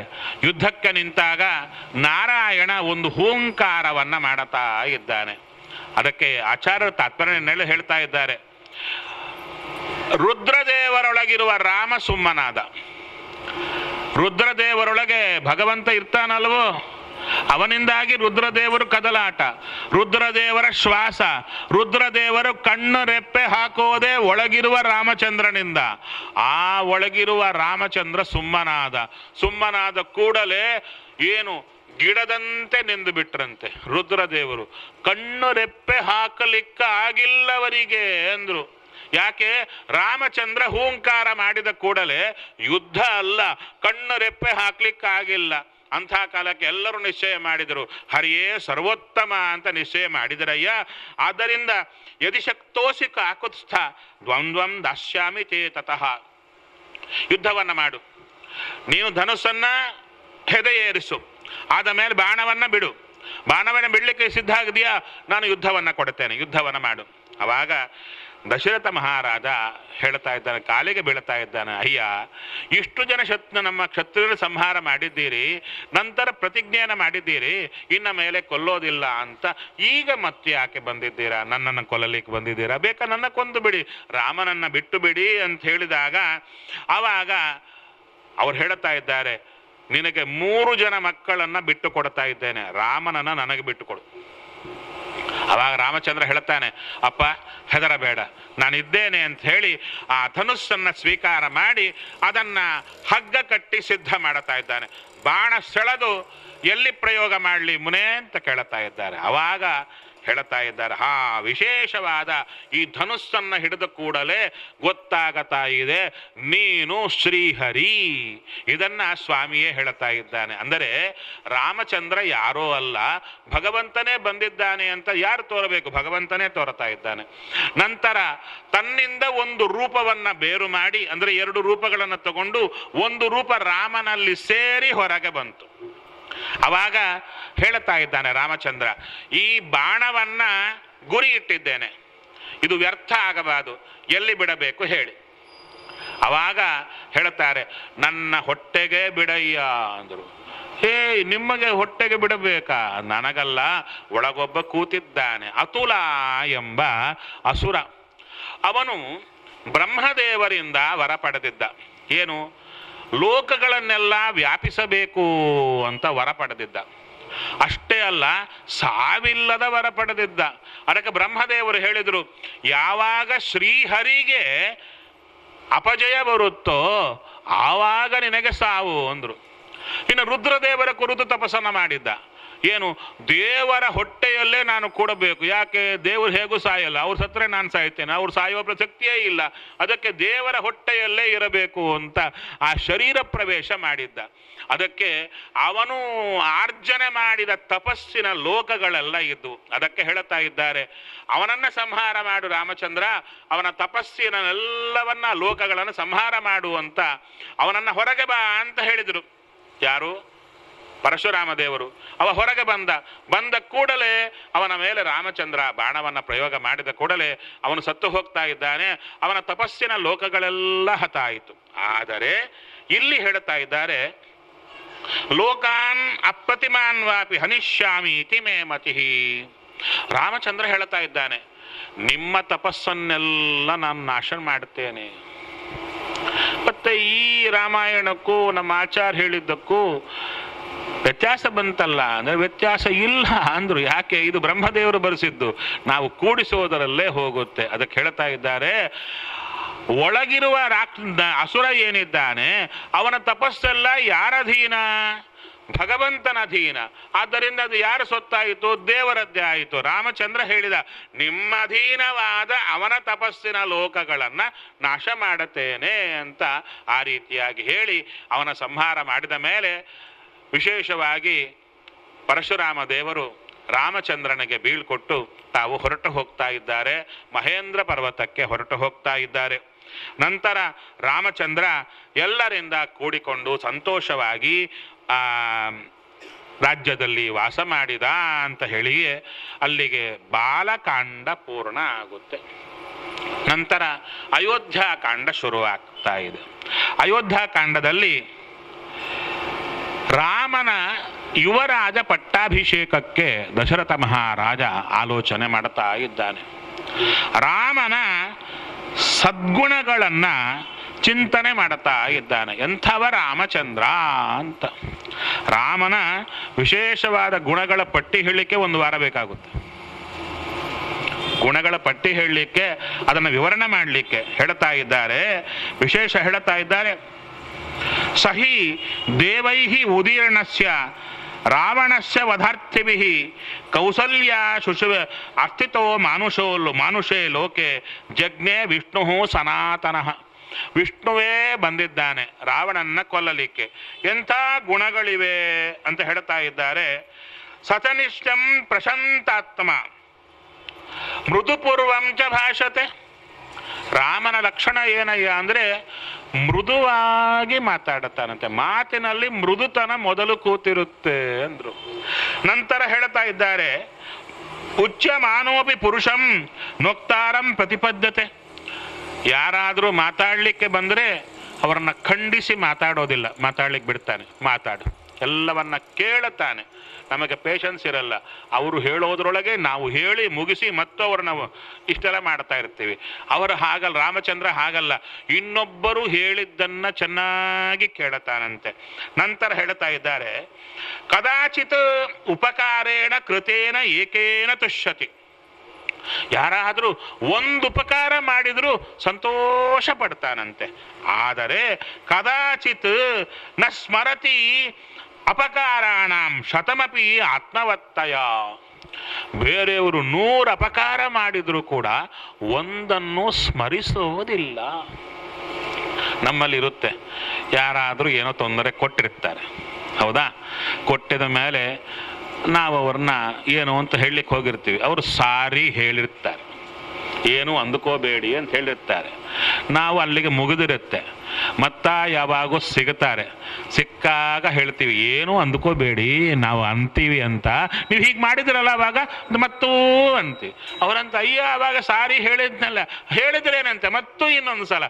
ಬದುಕಿದಷ್ಟು ಕಾಲ ಚುಚ್ಚಿ ಚುಚ್ಚಿ ಹೇಳ್ತಾ ಇರ್ತೇವೆ, ಹೌದಾ? ನಮಗದು ದುರ್ಲಕ್ಷಣ. ಇವತ್ತು ಸಂತೋಷವಾಗಿದ್ದೀವಿ ಅಂದರೆ ಯಾವ ತೊಂದರೆ ಇಲ್ಲ ಅಂದರೆ, ಹುಟ್ಟಿದಾಗ ಆ ಪಕ್ಕ ಮನೆಯವರು ಚಿಕ್ಕ ಹುಡುಗಿದ್ದಾಗ ಹೊಡೆದದ್ದು ನೆನಪಾಗುತ್ತೆ, ಅದನ್ನು ನೆನೆಸ್ಕೊಂಡು ದುಃಖ ಪಡ್ತಾ ಇರ್ತಾರೆ. ಒಟ್ಟಾರೆ ಯಾವುದೋ ಒಂದು ರೀತಿ ಅನುಗಾಲವು ಚಿಂತೆ ಜೀವಕ್ಕೆ ಅಂತ ಹೇಳ್ತಾರೆ. ಆ ರೀತಿಯಲ್ಲಿ ರಾಮಚಂದ್ರ ಹಾಗಲ್ಲಂತೆ. ಒಂದು ಸಲ ಯಾರಾದರೂ ಅಪರಾಧಕ್ಕೆ ತಪ್ಪಾಯಿತು ಅಂತ ಕೇಳಿಕೊಂಡರೆ ತಾನು ಕನಸಲ್ಲೂ ಅವರ ಅಪರಾಧವನ್ನು ಸ್ಮರಿಸುವುದಿಲ್ಲ. 100 ಅಪರಾಧ ಮಾಡಿದರೂ ಒಂದನ್ನು ಸ್ಮರಿಸುವುದಿಲ್ಲ ಅಂತ ಹೇಳ್ತಾ ಇದ್ದಾರೆ. ಇನ್ನ ಮುಂದೆ ಹೇಳ್ತಾ ಇದ್ದಾರೆ, ಬುದ್ಧಿಮಾನ್ ಮಧುರಭಾಷಿ ಚ, ಮಧುರಭಾಷಿ ಪೂರ್ವಭಾಷಿ ಪ್ರಿಯಂ ವದಃ. ಪೂರ್ವಭಾಷಿ ಅಂದರೆ ನಾವು ಕಾಣಿಸ್ತಾ ಇರ್ತೀವಿ ದಿನಾಗ್ಲೂ, ಕಾಣಿಸಿದಾಗ ಗೊತ್ತಿದ್ದವರೇ ಯಾರು ಮೊದಲು ಮಾತಾಡಿಸ್ಬೇಕು ಅಂತ. ಅವರು ನಮಸ್ಕಾರ ಮಾಡಬೇಕಾ, ನಾವು ನಮಸ್ಕಾರ ಮಾಡಬೇಕಾ? ಅವರು ಮೊದಲು ನಗಬೇಕಾ, ನಾವು ನಗಬೇಕಾ? ಅಯ್ಯೋ ನಾವೇ ನಕ್ಕ ಬಿಟ್ರೆ ನಮಗೆ ಲೆವೆಲ್ ಡೌನ್ ಆಗಿಬಿಡುತ್ತೇನೋ, ಇದೆಲ್ಲ ಇರುತ್ತೆ. ರಾಮಚಂದ್ರ ಆಗಲ್ಲಂತೆ, ಮೊದಲೇ ಮಾತಾಡಿಸ್ತಾನೆ. ಇದಕ್ಕೆ ದೃಷ್ಟಾಂತ ಎಲ್ಲಿ? ಸುಗ್ರೀವ, ಹನುಮಂತ, ರಾಮಚಂದ್ರ. ಸುಗ್ರೀವನ ರಾಮನಿಗೆ ಸಖ್ಯ. ಅಗ್ನಿ ಪ್ರದಕ್ಷಿಣೆ ಮಾಡಿದ್ದಾರೆ, ಇಬ್ಬರು ಕೈ ಚಾಚಬೇಕು. ಯಾರೋ ಮೊದಲು ಚಾಚಬೇಕು ಕೈ, ಸ್ನೇಹಕ್ಕಾಗಿ. ಅಂದ್ರೆ ರಾಮಚಂದ್ರ ಮೊದಲು ಚಾಚಿದನಂತೆ. ಯಾಕಯ್ಯ ಅಂತ ಕೇಳುತ್ತಾರೆ. ನಿನಗೆ ಈ ಕಪಿಯಿಂದ ಆಗಬೇಕಾಗಿದ್ದೇನಿದೆ ಅಂದ್ರೆ, ಇಲ್ಲ ನನ್ನ ಸಹಾಯ ಅವನಿಗೆ ಬೇಕು, ಮತ್ತು ಬುದ್ಧಿ ಕೆಟ್ಟು ದೂರ ಹೋದ್ರೆ ಹಾಳಾಗಿ ಹೋಗ್ತಾನೆ, ಅದಕ್ಕೆ ನಾನೇ ಮೊದಲು ಕೈ ಚಾಚಿದೆ ಅಂತ. ಆ ರೀತಿಯಲ್ಲಿ ಹನುಮಂತ ಹೇಳ್ತಾನೆ, ನಿನಗೇನು ಅವಸರವಯ್ಯ, ಆತನಿಗೆ ನಿನ್ನ ಅವಸರ ಅಷ್ಟೇ ಹೊರತು. ಅದಕ್ಕೆ ಪ್ರಿಯಭಾಷಿ ಪೂರ್ವಭಾಷಿ ಪ್ರಿಯಂ ವದಃ, ವೀರ್ಯವಾನ್ ನಚ ವೀರ್ಯೇಣ ಮಹತಾ ಸ್ವೇನ ವಿಸ್ಮಿತಃ. ನಮ್ಮಲ್ಲಿ ಏನೋ ಇರುತ್ತೆ, ಪಾಂಡಿತ್ಯವೋ ಇನ್ನೊಂದು ಮತ್ತೊಂದು ಹಾಡುಗಾರಿಕೆಯೋ ಏನೋ ಇರುತ್ತೆ. ಅದನ್ನು ನೋಡಿ ನಾವೇ ಆಶ್ಚರ್ಯಪಟ್ಟು, ನಮಗೆ ನಾವೇ ಸರ್ಟಿಫಿಕೇಟ್ ಕೊಟ್ಟುಕೊಂಡು, ನಾವೇ ಇದು ಮಾಡಿ, ಏನು ಭಾಗವತ ಭಯಂಕರ, ಭಾಗವತ ಪ್ರಚಂಡ ಅಂತ ಏನು ಬಿರುದುಗಳೆಲ್ಲ ತಗೊಂಡು ಏನೋ ಮಾಡ್ತಾ ಇರ್ತೀವಿ. ಹೌದು, ಯಾರಿಗೋ ಕೊಟ್ಟರು ಪ್ರವಚನ ಕೇಸರಿ ಅಂತ. ಆದರೆ ಆ ತಗೊಂಡವ್ರು ಹೇಳಿದರು, ನೀವು ನನ್ನ ಬೈದ್ರಾ ಅಥವಾ ಹೊಗಳಿದ್ರಾ? ಅಲ್ರಿ, ನಿಮ್ಮ ಪ್ರವಚನ ಕೇಸರಿ ಅಂದ್ವಿ, ನನಗೆ ಬೇರೆ ಕೇಳಿಸಿತ್ತು. ಏನದು? ಪ್ರವಚನ ಕೇಸರಿ ಅನುಷ್ಠಾನಕ್ಕಿಲ್ಲ ಅಂತ ನನಗೆ ಕೇಳಿಸ್ತಯ್ಯ. ಈ ಬಿರುದುಗಳೆಲ್ಲ ಇಂಥದ್ದು. ಅದಕ್ಕೆ ತನ್ನ ಶಕ್ತಿಯ ಬಗ್ಗೆ ತನಗೆ ಅಹಂಕಾರವಿಲ್ಲ. ಇನ್ನ ವಿಶೇಷ ಹೇಳ್ತಾ ಇದ್ದಾರೆ, ನಚ ಅನೃತ ಕಥಃ, ರಾಮನ ಬಾಯಿಯಿಂದ ಸುಳ್ಳು ಮಾತು ಬರ್ತಾ ಇದ್ದಿಲ್ಲ. ಅಷ್ಟೇ ಅಲ್ಲ, ವಿದ್ವಾನ್ ವೃದ್ಧಾನಾಂ ಪ್ರತಿಪೂಜಕಃ, ವೃದ್ಧರನ್ನ ಪೂಜಾ ಮಾಡುತ್ತಾನೆ. ಅಷ್ಟೇ ಅಲ್ಲ, ಅನುರಕ್ತಃ ಪ್ರಜಾಭಿಶ್ಚ ಪ್ರಜಾಶ್ಚಾಪಿ ಅನುರಜ್ಯತೆ. ಪ್ರಜೆಗಳು ಅಂದರೆ ರಾಮಚಂದ್ರನಿಗಿಷ್ಟ, ಪ್ರಜೆಗಳಿಗೆ ರಾಮಚಂದ್ರ ಅಂದರೆ ಇಷ್ಟ. ಇನ್ನ ತುಂಬಾ ಎಷ್ಟು ದೊಡ್ಡದು ಗೊತ್ತೋ, ಒಂದು 40 ಶ್ಲೋಕಗಳಿಂದ ಹೇಳ್ತಾರೆ. 40 ಶ್ಲೋಕಗಳ ಮೇಲೆ ರಾಮಚಂದ್ರನ ಗುಣಗಳನ್ನೆಲ್ಲ ಯಾರು? ದಶರಥ ಮಹಾರಾಜ ಚಿಂತನೆ ಮಾಡುತ್ತಾ ಇದ್ದಾನೆ. ಇಂಥವ ನನ್ನ ಮಗ ಅಂತ ಹೇಳಿ, ಸರಿ ಈ ರಾಮನನ್ನ ನಾನು ವಿಶೇಷವಾಗಿ ಯುವರಾಜರನ್ನಾಗಿ ಮಾಡಬೇಕು, ಆದರೆ ನಾನೊಬ್ಬನೇ ಅಲ್ಲ, ಎಲ್ಲರನ್ನ ಕೇಳಬೇಕು ಅಂತ ರಾಜರನ್ನು ಕರೆಸಿದ, ಎಲ್ಲ ಸದಸ್ಯರನ್ನು ಕರೆಸಿದ, ಪ್ರಜೆಗಳನ್ನು ಕರೆಸಿದ, ಎಲ್ಲರನ್ನು ಕೇಳುತ್ತಾ ಇದ್ದಾರೆ. ನಾನು ರಾಮಚಂದ್ರನನ್ನ ಯುವರಾಜನನ್ನಾಗಿ ಮಾಡಬೇಕು ಅಂತ ಇದ್ದೇನೆ, ನೀವೆಲ್ಲರೂ ಒಪ್ಪಿದರೆ ನಾನು ಮಾಡುತ್ತೇನೆ ಅಂದ. ಆದರೆ ಅಲ್ಲಿ ಮತ್ತು ಎಲ್ಲರೂ ಕೂಡ ಹೇಳಿದರು, ಬಹಳ ಸಂತೋಷ ಅಂದರು. ಆವಾಗ ರಾಜ ಹೇಳ್ತಾನೆ, ನಿಮ್ಮ ಸಂತೋಷಕ್ಕೆ ಕಾರಣ ಏನು ಅದಕ್ಕೆ ಹೇಳ್ತಾ ಇದ್ದಾರೆ, ಅಜಾನನ್ನಿವ, ಗೊತ್ತಿಲ್ಲದವನಂತೆ ಕೇಳಿದ. ಕಥಂನು ಮಯಿ ಧರ್ಮೇಣ ಪೃಥ್ವೀಂ ಅನುಶಾಸತಿ, ನಾನಿನ್ನ ಬದುಕಿದ್ದೇನೆ, ನಾನು ಚೆನ್ನಾಗಿ ಪರಿಪಾಲನೆ ಮಾಡ್ತಾ ಇದ್ದೀನಿ, ನಾನಿರುವಾಗಲೇ ನನ್ನ ಮಗ ಬರಬೇಕು ಅಂದರೆ ನನಕ್ಕಿಂತ ಅವನು ಶ್ರೇಷ್ಠ ಅಂತ ಹೇಳಿದಂತಾಯ್ತಲ್ಲ ಅಲ್ವೇ? ನೀವು ಬೇಡ, ನಿಮ್ಮ ಮಗ ಬೇಕು ಅಂದರೆ ಎಷ್ಟು ಅವಮಾನ ರೀ ಅಲ್ಲವೇ?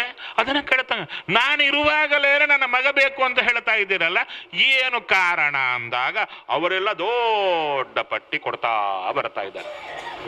ಎಷ್ಟು ಚೆನ್ನಾಗಿ ಹೇಳ್ತಾ ಇದ್ದಾರೆ. ರಾಮ ಅಂದರೆ ಯಾರು ಹೇಳ್ತಾರೆ, ವ್ಯಸನೇಶು ಮನುಷ್ಯಾಣ ಭೃಶಂ ಭವತಿ ದುಃಖಿತಃ. ತನ್ನ ರಾಜ್ಯದಲ್ಲಿ ಯಾರೊಬ್ಬರಿಗೆ ಚೂರು ದುಃಖ ಬಂದರೂ ರಾಮ ಪ್ರತ್ಯಕ್ಷ, ಅವರಿಗೆ ಸಮಾಧಾನ ಮಾಡ್ತಾನಂತೆ. ಅದಕ್ಕೆ ರಾಮ ಅಂದರೆ ಎಲ್ಲರಿಗೂ ಇಷ್ಟ. ಅಷ್ಟೇ ಅಲ್ಲ, ಉತ್ಸವೇಚು ಸರ್ವೇಶು ಪಿತೇವ ಪರಿತುಷ್ಯತಿ. ಏನು ಉತ್ಸವ, ಯಾರ ಮನೆಯಲ್ಲಿ ಒಂದು ಉತ್ಸವ ಅಂದರೆ ರಾಮ ಅಲ್ಲಿ ಪ್ರತ್ಯಕ್ಷ. ಎಲ್ಲ ಉತ್ಸವವನ್ನು ಮಾಡಿಸ್ಬೇಕು. ಹೇಗೆ ನಮ್ಮಲ್ಲಿ ಯಾರಾದರೂ ಒಬ್ರು ಇರ್ತಾರೆ, ಎಲ್ಲ ಕಡೆ ತಿರುಗಾಡ್ತಾರೆ, ಎಲ್ಲರ ಮನೆಯಲ್ಲಿ ಬರ್ತಾರೆ, ಎಲ್ಲ ಕೆಲಸ ಮಾಡ್ತಿರ್ತಾರೆ, ಅವ್ರು ನೋಡಿದ್ಕೊಳ್ಳಿ ಎಲ್ಲರಿಗೂ ಬೇಕು. ಹಾಗೆ ರಾಮಚಂದ್ರ ಪ್ರತಿಯೊಬ್ಬರ ಮನೆಯಲ್ಲಿ ದುಃಖಕ್ಕೆ ಬರ್ತಿದ್ದ, ಸುಖಕ್ಕೆ ಕೊಡ್ತಾ ಇದ್ದ. ನಂತರ ಮತ್ತು ಹೇಳ್ತಾ ಇದ್ದಾರೆ, ವಿಶೇಷವಾಗಿ ನೋಡಿ, ಹೆಣ್ಣು ಮಕ್ಕಳು ಸಾಮಾನ್ಯವಾಗಿ ದೇವರ ಮುಂದೆ ಬಂದಾಗ ಏನು ಕೇಳುತ್ತಾರೆ? ಏನಮ್ಮ ಏನು ಕೇಳ್ತೀರಾ? ನಮ್ಮವರು ಚೆನ್ನಾಗಿರಲಿ, ಹೌದಾ? ಅಷ್ಟು ಕೇಳೋದು. ಮಾಂಗಲ್ಯ ಸೌಭಾಗ್ಯ, ಅವ್ರ ಪಾಪ ಏನದ್ರಿಂದ ಬರುತ್ತೋ ಏನೋ, ಫಸ್ಟ್ ಕೇಳೋದೇ ಇದು. ದೇವರ ಮುಂದಿಟ್ಟು ಚೆನ್ನಾಗಿರಲಿ, ನಮ್ಮವರು ಚೆನ್ನಾಗಿರಲಿ, ನೆಕ್ಸ್ಟು ಮಕ್ಕಳು ಚೆನ್ನಾಗಿರಲಿ. ಹೌದಾ? ಯಾರ ನೀನು ಚೆನ್ನಾಗಿರಬೇಕು ಅಂತ ಕೇಳಲೇನಮ್ಮ ಅಂದರೆ, ಅಯ್ಯೋ ಬಿಟ್ಬಿಡಿ. ಯಾರು ಕೂಡ ಹೆಣ್ಣು ಮಕ್ಕಳ ಒಂದು ವಿಶೇಷವಾಗಿರತಕ್ಕಂಥ ಇದು. ಅದಕ್ಕೆ ನಮ್ಮ ಪಯುನಿ ತೀರ್ಥರು ಹೇಳ್ತಾ ಇದ್ರು, ಈ ರಾಜ್ಯದಲ್ಲಿ ಧರ್ಮ ಉಳಿದೆ ಅಂದರೆ ಈ ಹೆಣ್ಣು ಮಕ್ಕಳಿಂದಲೇ ಅಂತ. ಹೌದು, ಸತ್ಯವಾದ ವಿಚಾರ. ಅವರಿಂದಲೇ ಧರ್ಮ ಉಳಿದಿದೆ. ಅದಕ್ಕೆ ಆ ಹೆಣ್ಣು ಮಕ್ಕಳು ಯಾವಾಗಲೂ ಕೂಡ ಗಂಡ ಚೆನ್ನಾಗಿರಬೇಕು, ಮಕ್ಕಳು ಚೆನ್ನಾಗಿರಬೇಕು ಅಂತ ಕೇಳುತ್ತಾರೆ. ಯಾರು? ನಾನು ನಿಜವಾಗಿ ಕೇಳ್ತಾ ಇದ್ದೀನಿ, ನಾನು ಚೆನ್ನಾಗಿರಬೇಕು ಅಂತ ಏನಾದರೂ ಕೇಳಿದ್ದೀರಾ ನೀವು? ಕೇಳಿದವರಿದ್ರೆ ಕೈ ಎತ್ತಿ. ಯಾರೂ ಇಲ್ಲ. ನಮ್ಮವರು ಚೆನ್ನಾಗಿರಲಿ. ಹೌದಾ? ಆದರೆ ಆ ರಾಜ್ಯದಲ್ಲಿ ಯಾವ ಹೆಣ್ಣು ಮಗಳು ಕೂಡ ಸ್ತ್ರೀಯ ವೃದ್ಧಾ ತರುಣ್ಯಶ್ಚ ಸಾಯಂ ಪ್ರಾತಃ ಸಮಾಹಿತಾ, ಬೆಳಿಗ್ಗೆ ಸಂಜೆ ದೀಪ ಹಚ್ಚಿದಾಗ ಸರ್ವಾ ದೇವಾನ್ ನಮಸ್ಯಂತಿ, ಎಲ್ಲ ದೇವತೆಗಳೇ ನಮಸ್ಕಾರ ಮಾಡ್ತಾರಂತೆ. ಯಾವುದಕ್ಕೆ? ರಾಮಸ್ಯಾರ್ಥೇ ಮನಸ್ವಿನಃ. ಯಾರು ಕೂಡ ನಮ್ಮವರು ಚೆನ್ನಾಗಿರ್ಲಿ, ನಮ್ಮ ಮಕ್ಕಳು ಚೆನ್ನಾಗಿರ್ಲಿ ಏನು ಬರ್ತಾ ಇಲ್ಲ, ರಾಮ ಚೆನ್ನಾಗಿರಲಿ. ಅಲ್ರಿ, ನಿಮ್ಮ ಮಕ್ಕಳು ಗಂಡ ರಾಮ ಚೆನ್ನಾಗಿದ್ರೆ ಎಲ್ಲರೂ ಚೆನ್ನಾಗಿರ್ತೇವೆ. ಅವರ ತಲೆಯಲ್ಲಿ ಅದಿದೆ. ಹೇಳ್ತಾ ಇದ್ದಾರೆ, ತೇಷಾಂ ತತ್ ಯಾಂಚಿತಂ ದೇವ ತತ್ ಪ್ರಸಾದಾತ್ ಸಮೃದ್ಧತಾ. ಅಯ್ಯ, ನೀವು ಚೆನ್ನಾಗಿದ್ದೀರಿ, ನಿಮ್ಮನ್ನ ಮೀರಿದ್ದಾನೆ ನಿಮ್ಮ ಮಗ, ಅದು ಹೇಳಿತ್ತು. ಎಲ್ಲರೂ ಸ್ಪಷ್ಟ ಹೇಳಿಬಿಟ್ರು, ನೀವು ದೊಡ್ಡವರೇ, ಹೌದು ಬಹಳ ಒಳ್ಳೆಯದೇ. ಆದರೆ ಅದಕ್ಕೆ ಹೇಳ್ತಾರೆ, ಎಷ್ಟು ಚೆನ್ನಾಗಿ ಹೇಳ್ತಾರೆ ಅವರು, ಈತನಿಗೂ ನೋವಾಗಬಾರ್ದು, ಆತನೂ ಬರಬೇಕು. ಅದಕ್ಕೆ ಹೇಳ್ತಾ ಇದ್ದಾರೆ, ಪಶ್ಯಾಮಹ ಯೌವರಾಜ್ಯಸ್ಥಂ ತವ ರಾಜೋತ್ತಮಾತ್ಮಜಂ. ನೀನು ರಾಜೋತ್ತಮ, ನಿನ್ನ ಮಗ ಇದ್ದಾನಲ್ಲ ಅವನು ನಿನ್ನಕ್ಕಿಂತ ಉತ್ತಮ. ಆದ್ದರಿಂದ ಆ ಮಗ ಬರಲಿ ಅಂತ ಹೇಳಿದಾಗ ತುಂಬ ಖುಷಿಯಾಯಿತು. ಇದು ಕೇವಲ ನನ್ನ ಮಾತಲ್ಲ, ರಾಮಚಂದ್ರನ ಕುರಿತು ಇಡೀ ಜಗತ್ತೇ ಕೊಂಡಾಡುತ್ತಾ ಇದೆ. ಆದ ಕಾರಣ ಅಭಿಷೇಕ ಸಾಮಗ್ರಿಗಳನ್ನು ತರರಿ ಅಂತ ಹೇಳಿ ವಿಶೇಷವಾಗಿ ಸುಮಂತ್ರಿಗೆ ಹೇಳ್ತಾ ಇದ್ದಾನೆ. ನಂತರ ವಸಿಷ್ಠಾದಿಗಳನ್ನು ಕರೆಸಿದಾಗ ಅವರಿಗೆಲ್ಲ ಬಹಳ ಸಂತೋಷ ಆಯಿತು. ಅಪ್ಪ ಬಹಳ ಒಳ್ಳೆಯದು. ವಸಿಷ್ಠರು ನಾಟಕವೂ ಆಡುತ್ತಾರೆ. ಯಾಕೆ?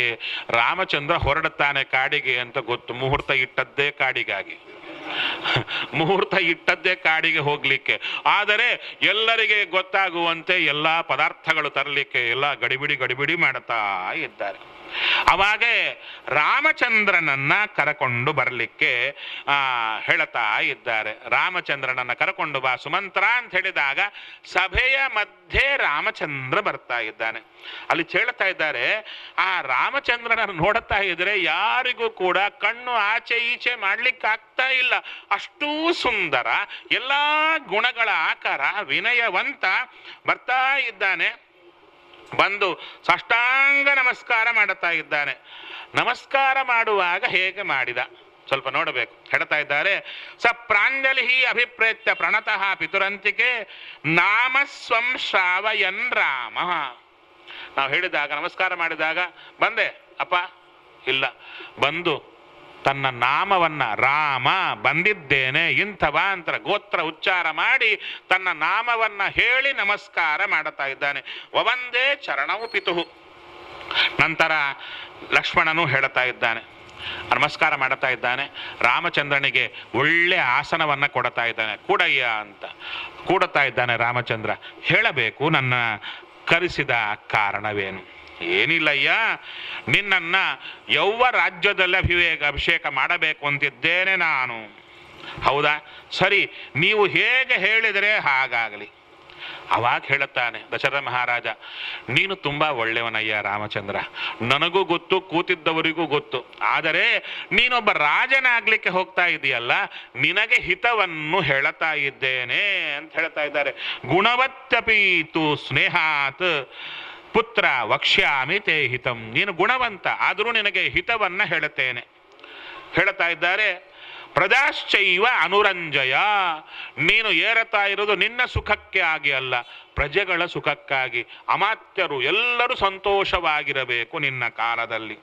ಇನ್ನ ನಿನ್ನ ಮನಸ್ಸಿನಲ್ಲಿ ಏನಾದರೂ ಕ್ರೋಧಾದಿಗಳು ಬಂದರೆ ತಸ್ಮಾತ್ ಪುತ್ರ ತ್ವಮ ಆತ್ಮಾನಂ ನಿಯಮ್ಯೈವಂ ಸಮಾಚರ. ವಿಶೇಷವಾಗಿ ಪ್ರಜೆಗಳಿಗಾಗಿ ನೀನಿರು, ನಿನಗಾಗಿ ಪ್ರಜೆಗಳನ್ನು ಬಳಸಿಕೋಬೇಡ ಅಂತ ಮಗನಿಗೆ ಹೇಳುತ್ತಾರೆ. ಈ ಕೃಷ್ಣದೇವರಾಯನ ಚರಿತ್ರೆ ಬರುತ್ತೆ.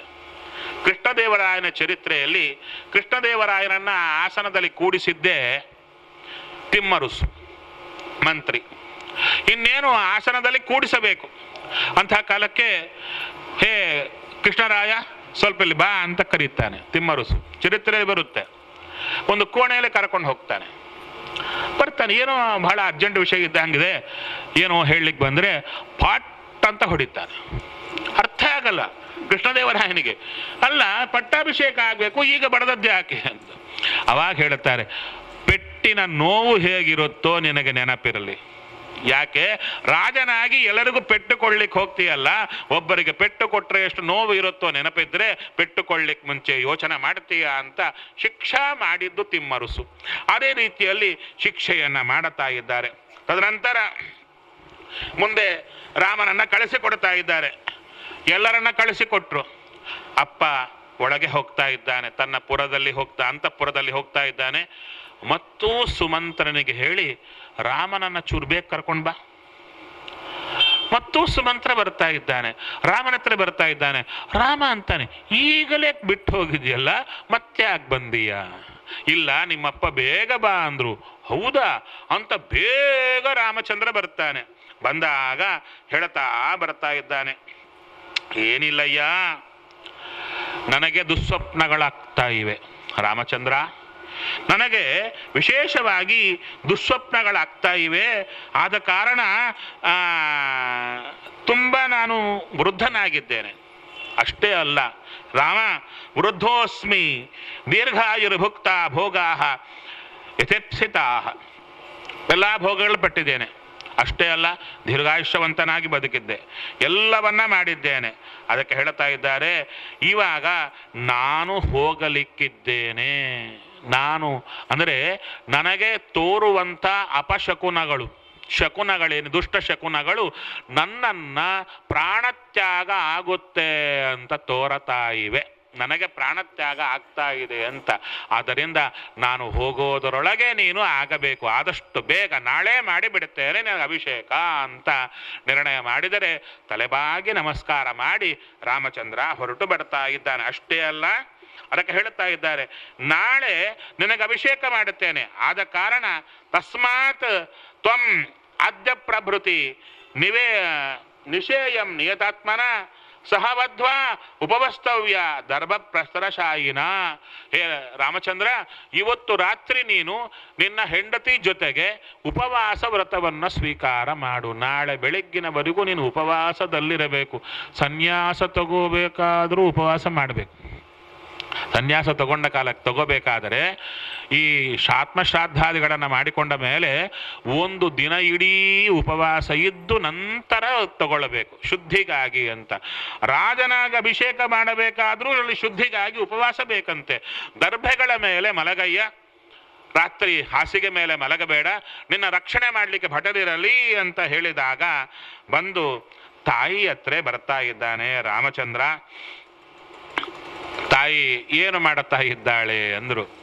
ರಾಮನಿಗೆ ತಕ್ಕ ತಾಯಿ. ಆ ರಾಮ ಪ್ರವೇಶ ಮಾಡಿದಾಗ ದೇವರ ಪೂಜೆಯನ್ನು ಮಾಡುತ್ತಾ ಇದ್ಲಂತೆ. ದೇವರ ಹತ್ರ ದೇವರ ಪೂಜೆ ಆಗ್ತಾ ಇದೆ. ಆ ವಂಶದ ಅನುವಂಶಿಕ ಆ ಮೂರ್ತಿಯನ್ನು ಪೂಜಾ ಮಾಡುತ್ತಿದ್ರಂತೆ. ಆ ಮೂರ್ತಿ ಯಾವುದು ಗೊತ್ತಾ? ಅವರು ಪೂಜಾ ಮಾಡಿದ ಮೂರ್ತಿ ಶ್ರೀರಂಗದ ರಂಗನಾಥ.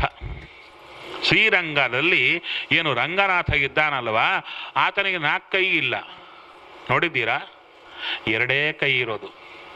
ಒಂದು ಕೈ ಹೀಗಿಟ್ಟುಕೊಂಡಿದ್ದಾನೆ, ಒಂದು ಕೈ ಪಕ್ಕದಲ್ಲಿ ಇಟ್ಟುಕೊಂಡಿದ್ದಾನೆ. ಅನಂತ ಶಯನನಂತೆ 4 ಕೈ ಇಲ್ಲ ಈತನಿಗೆ. ಈತನಿಗೆ 2 ಕೈ. ಎಲ್ಲಿ ಒಂದ ರಾಮಚಂದ್ರನ ವಂಶೀಕರಿಗೆ ಬ್ರಹ್ಮದೇವರು ಪೂಜಾ ಮಾಡಿಕೊಟ್ಟಂಥ ಮೂರ್ತಿ. ಆ ಮೂರ್ತಿಯನ್ನ ರಾಮಚಂದ್ರನೂ ಪೂಜಾ ಮಾಡಿದ್ದ ಅಂದ್ರು. ರಾಮಚಂದ್ರನು ಪೂಜಾ ಮಾಡಿ ಕೊನೆಗೆ ವಿಭೀಷಣ ಕೇಳುತ್ತಾನೆ, ನನಗೆ ಪೂಜಾ ಮಾಡಲಿಕ್ಕೆ ನಿನ್ನ ಮೂರ್ತಿ ಬೇಕಯ್ಯ, ನಿನ್ನ ಬಿಟ್ಟು ಹೋಗ್ಲಿಕ್ಕೆ ಆಗ್ತಾ ಇಲ್ಲ ಅಂದ್ರೆ ಆ ಮೂರ್ತಿಯನ್ನ ಕೊಡುತ್ತಾರೆ. ಒಂದು ಕಡೆ ನಿಲ್ಲಿಸಬೇಕಾಗಿತ್ತು, ಎಲ್ಲಿ ಶ್ರೀರಂಗದ ಹತ್ರ ಬಂದಾಗ ನಿಲ್ಲಿಸಿದ್ರು. ಅವಾಗ ಎಷ್ಟು ಕೀಳಿದ್ರು ಬರಲಿಲ್ಲ. ಅವಾಗ ರಾಮಚಂದ್ರ ಹೇಳ್ತಾನೆ, ನೀನು ರಾಕ್ಷಸರ ಜೊತೆಗಿರ್ತೀಯ, ಅಲ್ಲಿ ನಾನು ಬರ್ಲಿಕ್ಕಾಗಲ್ಲ, ಅದಕ್ಕೆ ಇಲ್ಲೇ ಇರ್ತೇನೆ. ಹೌದಾ, ಮತ್ತಿಲ್ಯಾಕೆ ಬಂದದ್ದು? ನಾನಿಲ್ಲಿ ಬರಬೇಕು ಅಂದಿತ್ತು ನಿನ್ನ ನಿಮಿತ್ತ. ಹಾಗಾದ್ರೆ ನನ್ನ ಹತ್ರ ಬರಲ್ವಾ? ಇಲ್ಲ, ನೀನೇ ಬಾ, ದಿನಾಗ್ಲೂ ಬಂದು ಪೂಜೆ ಮಾಡಿಕೊಂಡು ಹೋಗು ಅಂತಾರೆ. ಈಗಲೂ ಕೂಡ ವಿಭೀಷಣ ಪೂಜಾ ಮಾಡಿದ್ದು ಅರ್ಚಕರಿಗೆ ಗೊತ್ತು. ಅವರು ಬಾಗಿಲು ತೆಗೆದಾಗ ದೇವರ ಮೇಲೆ ಗಂಧ ತುಳಸಿ ಇರುತ್ತೆ, ಈಗಲೂ ಕೂಡ ಸಿಗುತ್ತದು. ವಿಭೀಷಣ ಪೂಜಾ ಮಾಡಿದ್ದು, ಮೊದಲು ವಿಭೀಷಣ ಪೂಜಾ ಮಾಡಿದ್ದು ಅಂತ ಹೇಳ್ತಾರೆ. ಆ ರೀತಿಯಲ್ಲಿ ಆ ಮೂರ್ತಿಯನ್ನ ಆಕೆ ಪೂಜಾ ಮಾಡುತ್ತಾ ಇದ್ದಾಳೆ. ಅವಾಗ ಆಕೆಗೆ ನಮಸ್ಕಾರ ಮಾಡಿ ರಾಮಚಂದ್ರ ಹೇಳುತ್ತಾ ಇದ್ದಾನೆ, ಅಮ್ಮ ಅಪ್ಪ ಹೇಳಿದ್ದಾರೆ ಈ ಥರ ಅಂತ ಹೇಳಿದ. ತುಂಬಾ ಸಂತೋಷ ಆಯಿತು. ಎಲ್ಲರೂ ಕೂಡ ಸಂತೋಷ ಪಡ್ತಾ ಇದ್ದಾರೆ. ಇನ್ನ ತಾನು ನಿಯಮವನ್ನ ವಿಶೇಷವಾಗಿ ರಾತ್ರಿ ಸ್ವೀಕಾರ ಮಾಡುತ್ತಾನೆ.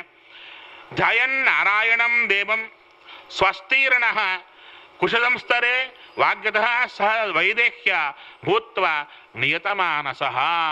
ಹೇಳ್ತಾ ಇದ್ದಾರೆ, ಮಾತನ್ನು ನಿಗ್ರಹಿಸಿದ ಲಕ್ಷ್ಮೀದೇವಿ ಅಂದರೆ ಸೀತಾದೇವಿ ಸಹಿತವಾಗಿ ದರ್ಭೆಗಳ ಮೇಲೆ ರಾತ್ರಿ ಮಲಕೊಂಡ, ಉಪವಾಸದಿಂದ ಮಲಕೊಂಡ. ರಾಮಚಂದ್ರ ಸ್ವಲ್ಪ ಉಪವಾಸ ಜಾಸ್ತಿ, ಕೃಷ್ಣನಂತೆ ತಿಂದಿಲ್ಲ. ಕೃಷ್ಣ ಎಲ್ಲವನ್ನೂ ತಿಂದ, ಆದರೆ ರಾಮಚಂದ್ರ ಸ್ವಲ್ಪ ಉಪವಾಸವೇ ಜಾಸ್ತಿ. ಅದಕ್ಕೆ ಮುಂದೆಲ್ಲ ಎಷ್ಟು ಉಪವಾಸ ಮಾಡಿದ ಮಹಾನುಭಾವ ಅಂತ ಬರುತ್ತೆ. ನೀರು ಕುಡದೇ ಮಲಗೋದು. ಅದಕ್ಕೆ ಸ್ವಲ್ಪ ರಾಮನ ಪೂಜಕರಿಗೂ ಉಪವಾಸಗಳು ಜಾಸ್ತಿ. ಹೌದು, 2 ಏಕಾದಶಿ ಬರೋದು ರಾಮನ ಪೂಜಕರಿಗೆ ಜಾಸ್ತಿ ಅಲ್ಲವೋ? ಬಹಳ ಕಷ್ಟ. ಹೇಳುತ್ತಾರೆ, ಈ ಆದಿತ್ಯವಾರ ಶನಿವಾರ ರಾಮದೇವರು ಪೂಜೆ ಮಾಡ್ತಿರ್ತಾರೆ. ಗೋಧಿ ಹಿಟ್ಟೆಲ್ಲ ಹುರಿದು ಉಂಡಿ ಮಾಡಿ ಅವರಿಗೆ ಕೆಲವರು ಉಪದೇಶ ಕೊಡೋದಿದೆ, ರಾಮನ ಪೂಜಾ ಮಾಡಬೇಡಿ, ಕಷ್ಟಗಳು ಬರುತ್ತೆ. ಯಾಕೆ? ರಾಮ ಕಷ್ಟಪಟ್ಟ. ಅದಕ್ಕೆ ಹೇಳ್ತಾರೆ, ರಾಮ ಕಷ್ಟಪಟ್ಟ ಅಂತ ಪೂಜಾ ಮಾಡಿದ್ರೆ ಕಷ್ಟಗಳು ಬರುತ್ತೆ. ರಾಮನಿಗೆ ಕಷ್ಟವೇ ಇಲ್ಲ ಅಂದ್ರೆ ಕಷ್ಟಗಳು ಹೋಗುತ್ತಯ್ಯ, ರಾಮನಿಗೆ ಕಷ್ಟ ಎಲ್ಲಿದೆ ಅಂದ್ರು. ಈ ರೀತಿಯಾಗಿ ಆ ನಿಯಮವನ್ನ ಮಾಡುತ್ತಾ ಇದ್ದಾನೆ. ಬೆಳಿಗ್ಗೆ ಹೇಳುತ್ತಾ ಇದ್ದಾನೆ, ಪೂರ್ವಾಂ ಸಂಧ್ಯಾಂ ಉಪಾಸೀನಃ ಜಜಾಪ ಸುಸಮಾಹಿತ. ಎಲ್ಲಿ ನೋಡಿದರೂ ರಾಮಚಂದ್ರ ಸಂಧ್ಯಾದಿಗಳನ್ನು ಮಾಡಿದ್ದು ಪಟ್ಟಿ ಪಟ್ಟಿ ಪಟ್ಟಿ ಪಟ್ಟಿ ಮಾಡ್ತಾ ಬರ್ತಾರೆ. ಅದು ಯಾಕೆ ಮಾಡಬೇಕು, ಅದು ವಾಲ್ಮೀಕಿ ಮಹರ್ಷಿಗಳು ಗೊತ್ತಿಲ್ಲ. ಅಂದರೆ ನಾವು ಸಂಧ್ಯೆಗಳನ್ನು ಬಿಡ್ತೀವಿ ಅಂತ ಕಾಣುತ್ತೇನೋ, ಅದಕ್ಕಾಗಿ ಮಾಡಿದ್ರೆ ಕಾಣುತ್ತೆ. ಅದಕ್ಕೆ ಆ ಸಂಧ್ಯೆಯನ್ನು ಚೆನ್ನಾಗಿ ಉಪವಾಸ ಮಾಡಿದ್ರಂತೆ. ನಂತರ ಇಷ್ಟೆಲ್ಲ ನಡೆಯುತ್ತಾ ಇದೆ. ನಡೆಯುವಾಗ ಕೈಕೇಯಿಗೆ ಗೊತ್ತಿಲ್ಲ, ಮಲಗಿದ್ದಾಳೆ ಮನೆಯಲ್ಲಿ. ಮಂಥರೆ ಬರ್ತಾ ಇದ್ದಾಳೆ. ಮಂಥರೆ ಬಂದು, ಏನಿನ್ನ ಮಲಗಿದ್ದೀಯ? ಹೇಳ್ತಾ ಇದ್ದಾಳೆ, ಉತ್ತಿಷ್ಠ ಮೂಢೇ ಕಿಂ ಶೇಷೇ ಭಯಂ ತ್ವಾಂ ಅಭಿವರ್ತತೆ. ನಿನಗೆ ಭಯ ಬರ್ತಾ ಇದೆ. ಹೌದಾ, ಏನು ಅನಿಷ್ಟ ಅಂದ್ರೆ ಹೇಳ್ತಾರೆ, ರಾಮನಿಗೆ ಪಟ್ಟಾಭಿಷೇಕ ಅಂತ ಹೇಳ್ತಾಳೆ. ಹೇಳಿದ ಕೂಡಲೇ ತನ್ನ ಕೊರಳಲ್ಲಿರುವ ಹಾರವನ್ನ ತೆಗೆದುಕೊಟ್ಟು ಇದ್ದಾಳೆ. ಯಾರು? ಕೈಕೇಯಿ. ಎಷ್ಟು ಒಳ್ಳೆ ವಾರ್ತೆ ಹೇಳಿದಿ, ರಾಮಚಂದ್ರನಿಗೆ ಪಟ್ಟಾಭಿಷೇಕ. ಅವಳಿಗೆ ಸಿಟ್ಟು ಬಂತು. ಎಲೆ ನಿನಗೆ ಅನಿಷ್ಟ ಅಂತ ಹೇಳುವ ಕಾಲಕ್ಕೆ ಅದು ಇಷ್ಟ ಅಂತ ಹೇಳುತ್ತೀಯಲ್ಲ. ಯಚ್ಚೋಚಿತವ್ಯೇ ಹೃಷ್ಟಾಸಿ ಪ್ರಾಪ್ಯತ್ವಂ ವ್ಯಸನಂ ಮಹತ್. ಇಂಥ ದುಃಖವನ್ನು ಪಡೆದು ದುಃಖ ಪಡಬೇಕಾಗಿದ್ದರಲ್ಲಿ ನೀನು ಸಂತೋಷ ಪಡ್ತಾ ಇದೆಯಲ್ಲ, ಎಷ್ಟು ದಡ್ಡಿ ಇದ್ದೀ ನೀನು, ಈ ರೀತಿಯಾಗಿ ಹೇಳ್ತಾ ಇದ್ದಾಳೆ. ಅವಾಗ ಹೇಳ್ತಾ ಇದ್ದಾರೆ, ಏನಂಥ ಕಷ್ಟ. ಅವಾಗೆ ನೀನು ನಾವು ಹೇಗೆ ಕೌಸಲ್ಯನ ಏಳು ಏಳು ಅಂತ ಎಬ್ಬಿಸಬೇಕೋ ನೀನು ನಮ್ಮ ಜೊತೆಗೆ ಬರಬೇಕಾಗುತ್ತೆ. ಯಾಕೆ? ಅವಾಗ ರಾಣಿ ಯಾರು ಅಂದರೆ ಯಾರು ರಾಜನೋ ಅವರ ತಾಯಿಯೇ ಮಹಾರಾಣಿಯಾಗಿರ್ತಾಳೆ. ಆಕೆಗೆಲ್ಲ ಇರುತ್ತೆ, ನೀನೇನು ಇರಲ್ಲ. ಇನ್ನು ದಾಸರ ಜೊತೆಗೆ ಭರತನೂ ಬಂದು ರಾಮನನ್ನು ಎಬ್ಬಿಸಬೇಕು ಅಂತ ಇಷ್ಟೆಲ್ಲ ಹೇಳಿದರೂ ಆವಾಗ ಹೇಳ್ತಾ ಇದ್ದಾಳೆ ಕೈಕೇಯಿ, ರಾಮಸ್ಯೈವ ಗುಣಾನ್ ದೇವಿ ಕೈಕೇಯಿ ಪ್ರಶಂಸಃ. ಅಷ್ಟು ಹೇಳಿದರು. ರಾಮನ ಗುಣಗಳನ್ನು ಹೇಳ್ತಾ ಇದ್ದಾಳೆ. ಧರ್ಮಜ್ಞ, ಗುಣವಾನ್, ದಾಂತಃ, ಕೃತಜ್ಞ, ಸತ್ಯವಾಕ್, ಶುಚಿ. ಯಾರು? ಕೈಕೇಯಿ ಬಾಯಿಯಿಂದ ರಾಮನ ಕುರಿತು ಬರುವಂಥ ಮಾತುಗಳು. ಅಷ್ಟೇ ಅಲ್ಲ, ಇನ್ನು ಹೇಳ್ತಾ ಇದ್ದಾಳೆ, ಮನ್ಯತೆ ಹಿ ಯಥಾತ್ಮಾನಂ ತಥಾ ಭ್ರಾತೃಂಸು ರಾಘವ. ಅಷ್ಟೇ ಅಲ್ಲ, ತನ್ನಂತೆ ತನ್ನ ತಮ್ಮಂದ್ರನ್ನ ನೋಡ್ಕೊಳ್ತಾನೆ. ಇನ್ನೊಂದು ವಿಷಯ ಗೊತ್ತಾ ಮಂಥರೆ? ಅವನ ತಾಯಿಗಿಂತ ಹೆಚ್ಚಾಗಿ ನನ್ನನ್ನೇ ನೋಡಿಕೊಳ್ಳುತ್ತಾನೆ ರಾಮಚಂದ್ರ. ಇದನ್ನು ಹೇಳ್ತಾ ಇದ್ದಾಳೆ. ಹೌದು, ಯಾಕೆ ಅಂತ ಹೇಳಿದರೆ ಅವರ ಅಮ್ಮನ್ನೂ ಬಿಟ್ಟು ನನ್ನನ್ನು ನೋಡಿಕೊಳ್ಳುವ ನನಗೆ ಯಾಕೆ ಅನ್ಯಾಯ ಮಾಡುತ್ತಾನೆ? ಇಷ್ಟು ಹೇಳಿದಾಗ ಅವಾಗ ಮಂಥರ ಹೇಳ್ತಾ ಇದ್ದಾಳೆ, ಇಲ್ಲ, ಯಾರ ಬುದ್ಧಿ ಹೇಗೆ ಬದಲಾಗುತ್ತೋ ಹೇಗೆ ಗೊತ್ತು.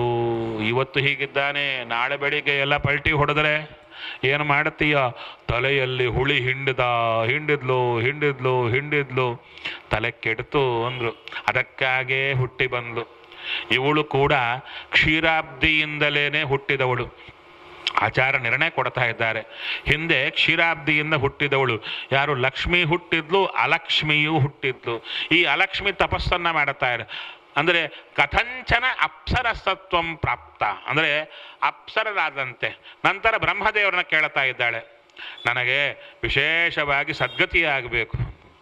ಅವಾಗ ರಾಮಚಂದ್ರ ಬರ್ತಾನಲ್ವಾ, ರಾಮಚಂದ್ರನ ಪಟ್ಟಾಭಿಷೇಕವನ್ನು ಮುರಿದು ಬಿಡು, ನಿನಗೆ ಸದ್ಗತಿಯಾಗುತ್ತೆ. ಯಾವ ಗತಿ? ನಿನಗಾಗಬೇಕಾದ ಗತಿ ನಿನಗಾಗುತ್ತೆ, ಅದೇ ಸದ್ಗತಿ ಅಂತ. ದುಷ್ಟ ಸ್ವಭಾವದವರಿಗೆ ಏನು ದುರ್ಗತಿ ಇದೆ ಅದವರಿಗೆ ಸದ್ಗತಿ. ಅದರಿಂದ ಬ್ರಹ್ಮದೇವರ ವಾಕ್ಯದಿಂದ ಹುಟ್ಟಿ ಬರ್ತಾ ಇದ್ದಾಳೆ. ಕೈಕೇಯಿಯ ಮನಸ್ಸನ್ನ ನಾಶನ ಮಾಡ್ತಾ ಇದ್ದಾಳೆ. ಇಷ್ಟಾದ ಮೇಲೆ ರಾಜ ಕೈಕೇಯಿಯ ಮನೆಗೆ ಬರ್ತಾ ಇದ್ದಾನೆ. ಬರುವಾಗ ಕೈಕೇಯಿ ತಾನು ಹೊರಟು ಹೋಗ್ತಾ ಇದ್ದಾಳೆ. ಎಲ್ಲಿಗೆ? ಕೋಪಭವನಕ್ಕೆ ಹೋಗ್ತಾ ಇದ್ದಾಳೆ. ನಮ್ಮ ಮನೇಲಿ ನಾವಿರ್ಲಿಕ್ಕೆ ಒಂದೇ ರೂಮ್ ಸಾಕಾಗಲ್ಲ, ಒಂದೇ ರೂಮ್ ಇರಲ್ಲ. ಅವರಿಗೆ ಸಿಟ್ಟು ಬಂದಾಗ ಒಂದು ರೂಮು, ಸಂತೋಷ ಬಂದಾಗ ಒಂದು ರೂಮು, ಎಲ್ಲ ಅವರಿಗೆ ಆ ಭವನಗಳು ಅಂದರೆ ಅವರಿಗೆ ಯಾವ ಭವನದಲ್ಲಿದ್ದಾರೆ ನೋಡಿಕೊಂಡ್ರೆ ಅವ್ರಿಗೆ ಸಿಟ್ಟು ಬಂದಿದೆ, ಸಂತೋಷ ಬಂದಿದೆ ಎಲ್ಲ ಗೊತ್ತಾಗ್ಬಿಡುತ್ತೆ ಅವರಿಗೆ.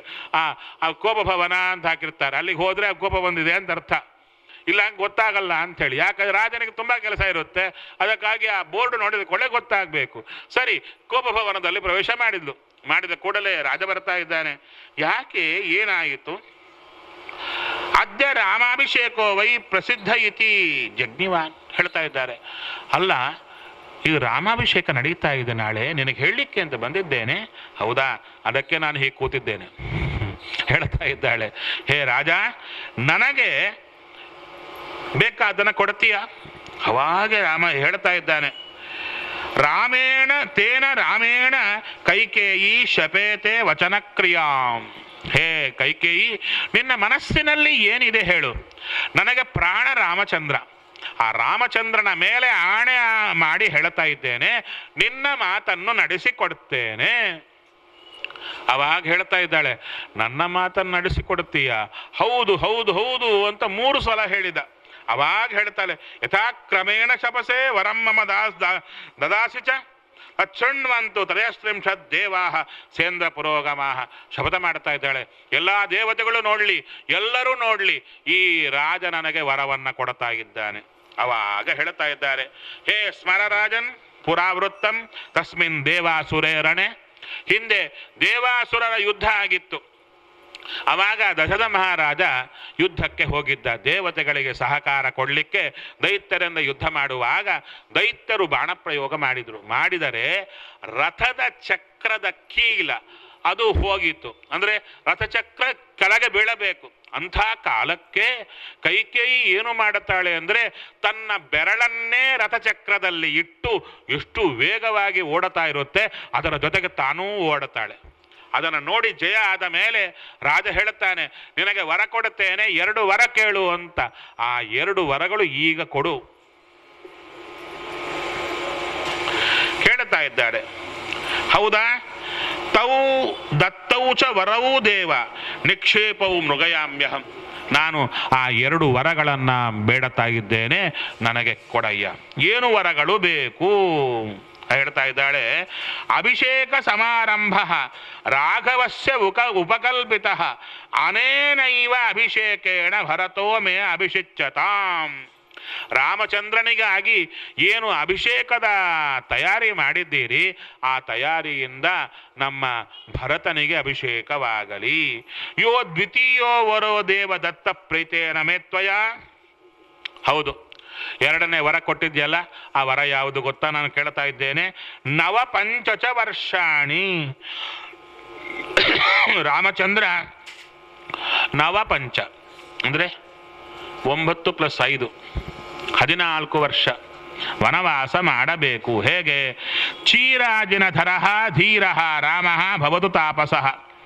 ಇನ್ನು ರಾಮಚಂದ್ರ ಹಾಗೆ ಕಾಡಿಗೆ ಹೋಗಲಿ, ಭರತ ರಾಜ್ಯವಾಳಲಿ, ಇದು ನನಗೆ ಬೇಕಾಗಿತ್ತು. ಅದು ನೋಡಿದ ಕೂಡಲೇ ನೃಶಂಸೆ ದುಷ್ಟಚಾರಿತ್ರೆ ಕುಲಶಾಸ್ತ್ರ ವಿನಾಶಿನಿ ಬೈಲಿಕ್ಕೆ ಶುರು ಮಾಡ್ತಾ ಇದ್ದಾನೆ ರಾಜ.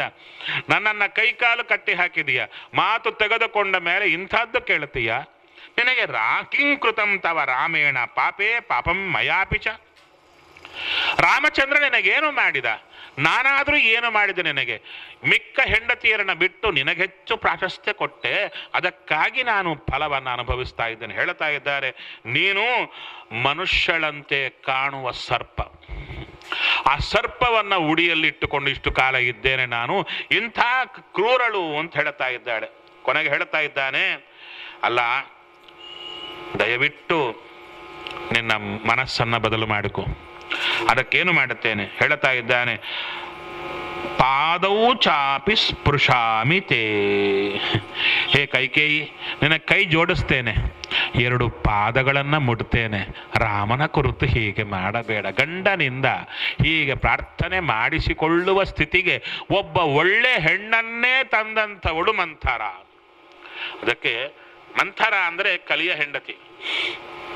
ಅವಳೆಲ್ಲಿರ್ತಾಳೆ ಅಂತ ಕೇಳಿದ್ರು. ಅಡ್ರೆಸ್ ನಮ್ಮಲ್ಲೇ ಕೂತಿರ್ತಾಳೆ, ಎಲ್ಲೋ ಇಲ್ಲ. ದೈತ್ಯರೆಲ್ಲ ನಮ್ಮಲ್ಲೇ ಇರ್ತಾರೆ, ದೇವತೆಗಳು ನಮ್ಮಲ್ಲೇ ಇರ್ತಾರೆ. ಟೈಮ್ ಬಂದಾಗ ಹೇಳ್ತಾರಪ್ಪ. ಅದಕ್ಕೆ ಯಾರಾದರೂ ಬಂದು ನಮ್ಮ ಪಾಡಿನ ಪಾರಾಯಣ ಮಾಡ್ತಾ ಇರ್ತೀವಿ, ಪಕ್ಕಕ್ಕೆ ಬಂದು ಕಿವಿಯಲ್ಲಿ ಶುರು ಮಾಡಿದರೆ ಯಾರಾದರೂ ಏನಂತ, ಅವ್ರನ್ನ ನೋಡಿ ಹೀಗಂತೆ, ಇವ್ರು ನೋಡಿ ಹಾಗಂತೆ, ನೀನು ಹೀಗಂತೆ ಅಂದರೆ ಓಹೋ ಮಂಥರೆ ಬಂದಿದ್ದಾಳೆ ಅಂತ. ಪಾಪ ಅವ್ರು ಒಳ್ಳೆಯವರೇ, ಅವರೊಳಗೆ ಮಂಥರೆ ಇವಾಗ ಸ್ವಲ್ಪ ಆಕ್ಟಿವೇಟ್ ಆಗಿದ್ದಾಳೆ ಅಂತ ಅರ್ಥ. ಸದ್ಯಕ್ಕೆ ಏನು ಮಾಡಬೇಕು? ಅವರನ್ನು ಕಟ್ ಮಾಡಿದರೆ ಮತ್ತು ಮಾರನೇ ದಿನ ಅವರು ಕಟ್ ಮಾಡ್ತಾರೆ. ಅದಕ್ಕೇನು ಮಾಡಬೇಕು? ಸದ್ಯಕ್ಕೆ ಸ್ವಲ್ಪ ಕೆಲಸ ಇದೆ ಅಂತ ಅಲ್ಲಿಂದ ಹೊರಟು ಹೋಗಿಬಿಟ್ರೆ ಅಲ್ಲಿ ಮಂಥರ ಆವೇಶ ಕಮ್ಮಿ ಆದ ಮೇಲೆ ಮತ್ತು ಅವರನ್ನು ಆವಾಹನೆ ಮಾಡಬಹುದು ಮನೆಗೆ. ಆ ರೀತಿಯಲ್ಲಿ ಈ ಮಂಥರ ದೈತ್ಯರು ಎಲ್ಲರೂ ನಮ್ಮಲ್ಲೇ ಕೂತಿರ್ತಾರೆ. ಮಂಥರೆಯಿಂದಾಗಿ ಹೀಗಾಗ್ತಾ ಇದ್ದಾಳೆ.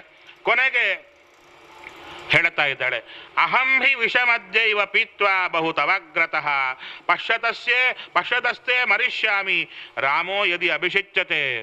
ರಾಮನನ್ನ ಒಂದು ವೇಳೆ ನೀನು ಅಭಿಷೇಕ ಮಾಡಬೇಕು ಅಂದುಕೊಂಡರೆ ನೀನು ನೋಡುವಾಗಲೇನೆ ನಾನು ಸತ್ತು ಹೋಗ್ತೇನೆ ಅಂತ ಯಾರು ಕೈಕೇಯಿ ಹೇಳ್ತಾ ಇದ್ದಾಳೆ. ಇಷ್ಟೆಲ್ಲ ಹೇಳಿದ ಮೇಲೆ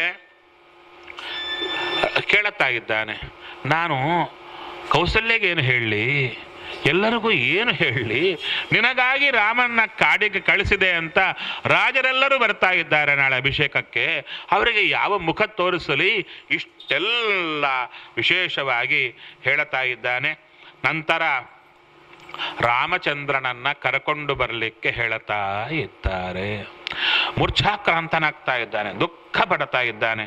ಅಂಥ ಕಾಲಕ್ಕೆ ವಿಶೇಷವಾಗಿ ರಾಮಚಂದ್ರನನ್ನ ಕರ್ಕೊಂಡು ಬಾ ಅಂದರು. ಅವಾಗ ಸುಮಂತ್ರ ಹೋಗ್ತಾನೆ, ರಾಮನಿಗೆ ನಮಸ್ಕಾರ ಮಾಡಿ ಹೇಳುತ್ತಾನೆ, ಹೇ ರಾಮ, ನಿಮ್ಮಪ್ಪ ಬೇಗ ಕರ್ಕೊಂಡು ಬಾ ಅಂತ ಹೇಳ್ತಾ ಇದ್ದಾರೆ. ಅಲ್ಲೂ ಇದೆ ನೋಡಿ, ಕೈಕೇಯಿ ಹತ್ರ ಸುಮಂತ್ರ ಬರ್ತಾನೆ. ಬಂದಾಗ ಕೈಕೇಯಿ ಹೇಳ್ತಾಳೆ, ರಾಮನ ಕರ್ಕೊಂಡು ಬಾ ಅಂತ. ಅವಾಗ ಸುಮಂತ್ರ ಹೇಳ್ತಾನೆ, ರಾಜ ಹೇಳಿಲ್ಲ, ನಾ ಹೇಗೆ ಹೋಗ್ತೇನೆ, ನೀ ಹೇಳಿದ್ರೆ ಹೋಗಲ್ಲ. ಅವನಿಗೆ ಗೊತ್ತಿತ್ತು ಇವಳು ಕೆಟ್ಟವಳು ಅಂತ. ಅದಕ್ಕೆ ಅವಾಗ ಹೇಳ್ತಾನೆ ರಾಜ ಬಹಳ ದುಃಖದಿಂದ, ಕರ್ಕೊಂಡು ಬಾರಯ್ಯ. ಯಾಕೆ, ಕೈ ಕಾಲು ಕಟ್ಟಿ ಹಾಕಿದ್ದಾಳೆ, ಸುಳ್ಳು ಹೇಳಲಿಕ್ಕಿಲ್ಲ, ಸತ್ಯ ಹೇಳಲಿಕ್ಕಿಲ್ಲ, ಎಲ್ಲೋ ಒದ್ದಾಟ ನೋಡಿ ಎಂಥದ್ದಾಗಿದೆ. ಆ ರೀತಿಯಲ್ಲಿ ಆ ರಾಮಚಂದ್ರನ ಅಶ್ರುತ್ವ ರಾಜವದನಂ ಕಥಂ ಗಚ್ಚಾಮಿ ಭಾಮಿನಿ, ರಾಜನ ಮಾತನ್ನ ಕೇಳದೆ ಹೇಗೆ ಹೋಗ್ತೀನಿ ಅಂತ ಹೇಳಿದಾಗ ಅವಾಗ ವಿಶೇಷವಾಗಿ ಸುಮಂತ್ರ ರಾಮಂ ದ್ರಕ್ಷ್ಯಾಮಿ ಶೀಘ್ರಮಾನಯ ಸುಂದರಂ. ಆ ದುಃಖದಲ್ಲೂ ರಾಮನ ಸೌಂದರ್ಯ ಸ್ಮರಣೆ ಮಾಡುತ್ತಾ ಇದ್ದಾನೆ ದಶರಥ ಮಹಾರಾಜ. ಅವಾಗ ವಿಶೇಷವಾಗಿ ಕರ್ಕೊಂಡು ಬರಲಿಕ್ಕೆ ಬಂದಾಗ ರಾಮಚಂದ್ರ ಕೇಳುತ್ತಾನೆ, ಹೇಗಿದ್ದ ಮಮ್ಮಪ್ಪ?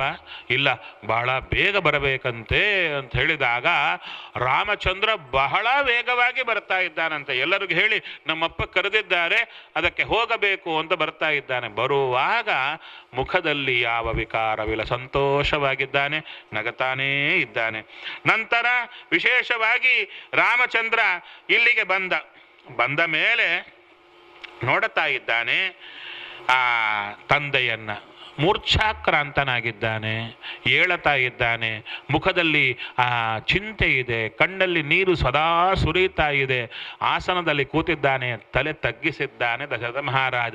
ಇಂಥ ಸ್ಥಿತಿಯಲ್ಲಿ ರಾಮಚಂದ್ರ ಅಪ್ಪನನ್ನ ನೋಡಲೇ ಇಲ್ಲ. ಅದಕ್ಕೆ ರಾಮ ಅಂದುಕೊಳ್ತಾ ಇದ್ದಾನೆ, ಯಾಕೆ ನಾನು ಬಂದರೂ ರಾಜ ಕಿಂ ಸ್ವಿತದ್ಯೈವ ನೃಪತಿ ನಮಾಂ ಪ್ರತ್ಯಭಿನಂದತಿ, ನಾನು ನಮಸ್ಕಾರ ಮಾಡಿದ್ರು ಯಾಕೋ ಮಾತಾಡ್ತಾ ಇಲ್ಲ.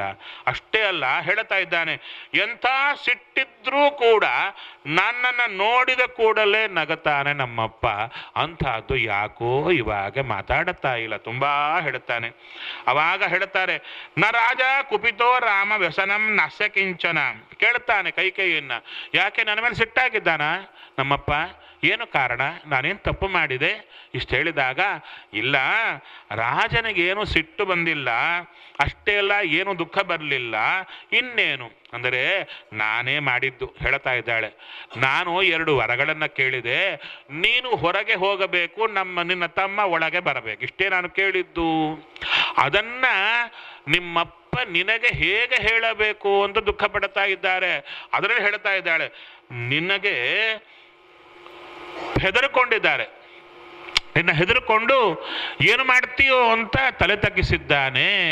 ಅವಾಗ ರಾಮಚಂದ್ರ ಹೇಳುತ್ತಾನೆ, ಅಲ್ಲ ಈ ಥರ ಮಾಡೋದೆ, ನನ್ನ ಮೇಲೆ ಇಂಥ ಅಪವಾದ ಅಂದರು. ಏನದು? ಹೇಳುತ್ತಾ ಇದ್ದಾನೆ, ನಮ್ಮಪ್ಪನಿಗಾಗಿ ನಾನು ಅಗ್ನಿಯಲ್ಲಾದರೂ ಬೀಳುತ್ತೇನೆ, ಅಪ್ಪನ ಮಾತಿಗಾಗಿ ಒಂದು ಮಾತು ನನಗೆ ಹೇಳಬಾರದೆ.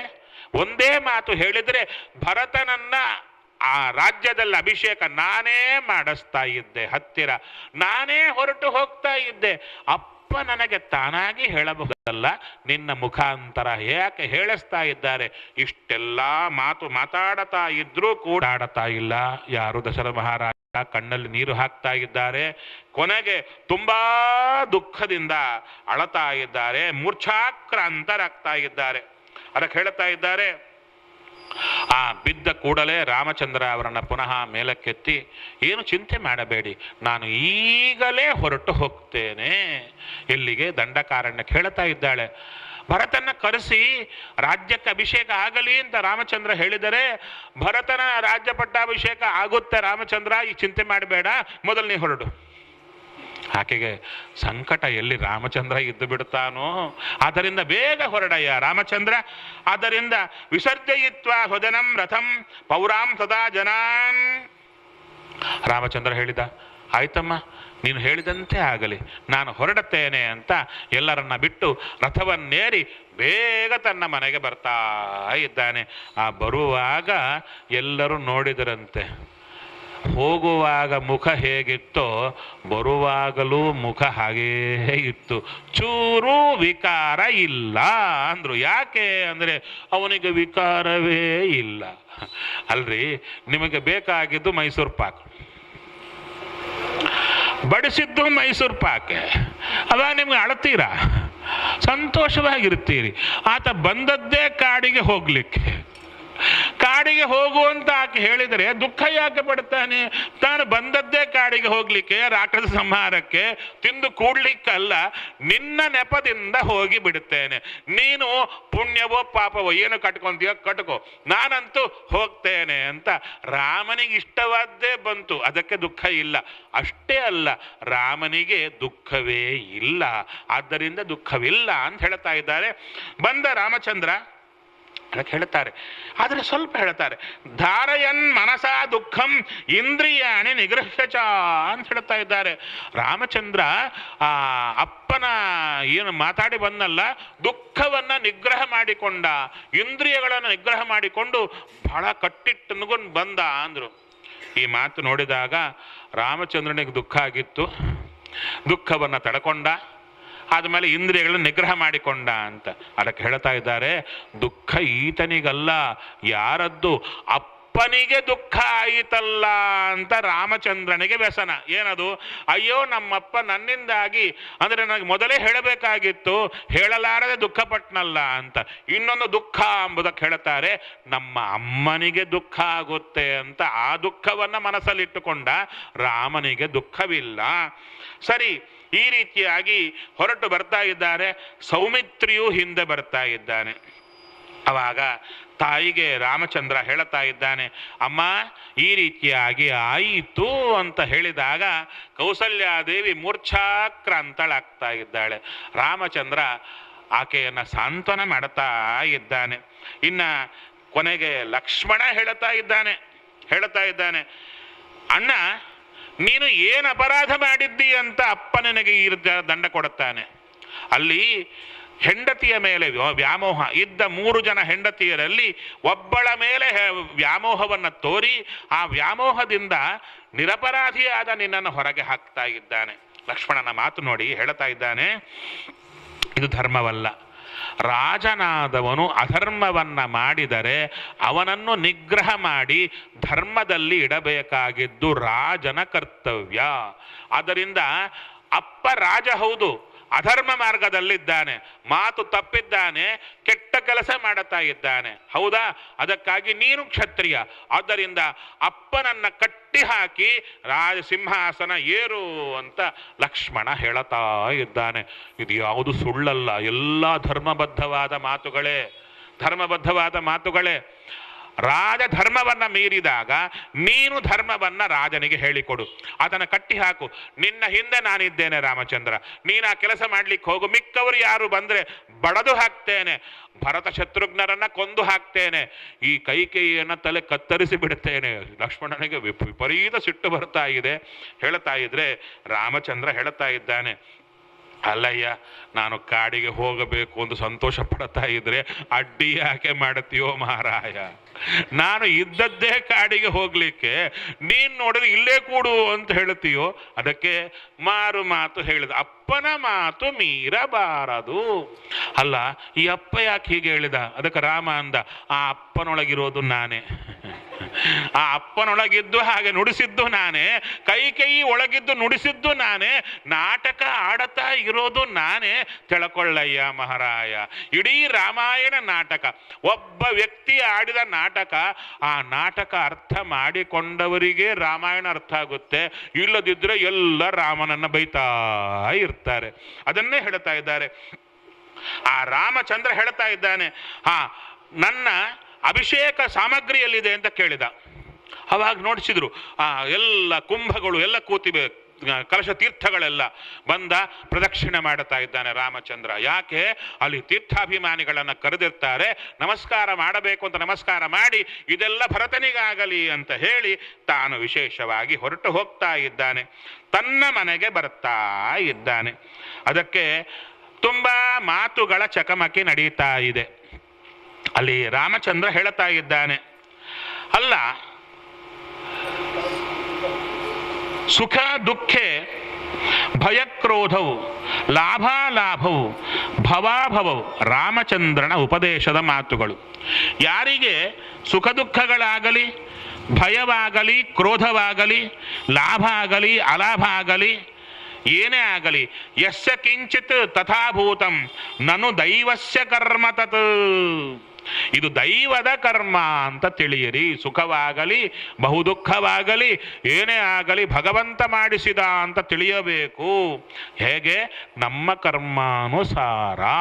ಆದ್ದರಿಂದ ಈಗ ನಾನೇನು ರಾಜ್ಯ ಬಿಟ್ಟು ಹೋಗಬೇಕಾಗಿದೆ, ಇಲ್ಲೆಲ್ಲ ಬರೇ ನಿಮಿತ್ತ ಮಾತ್ರ ಇವರೆಲ್ಲ.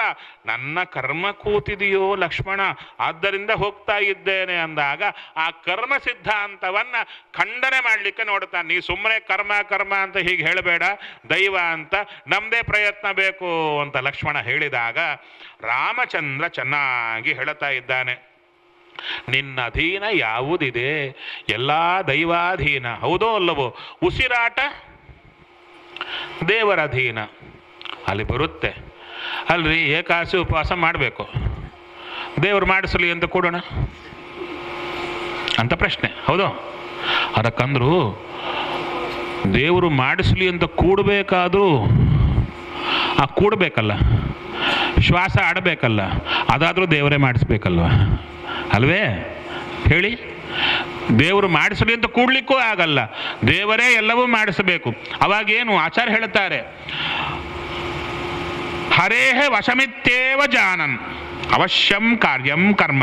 ನಮ್ಮ ಕರ್ಮ ನಾವು ಮಾಡಬೇಕು, ಭಗವಂತ ನಮ್ಮಿಂದ ಮಾಡಿಸ್ತಾ ಇದ್ದಾನೆ ಅಂತ ತಿಳಿದು ನಮ್ಮ ಕರ್ಮವನ್ನು ನಾವು ಮಾಡಬೇಕು.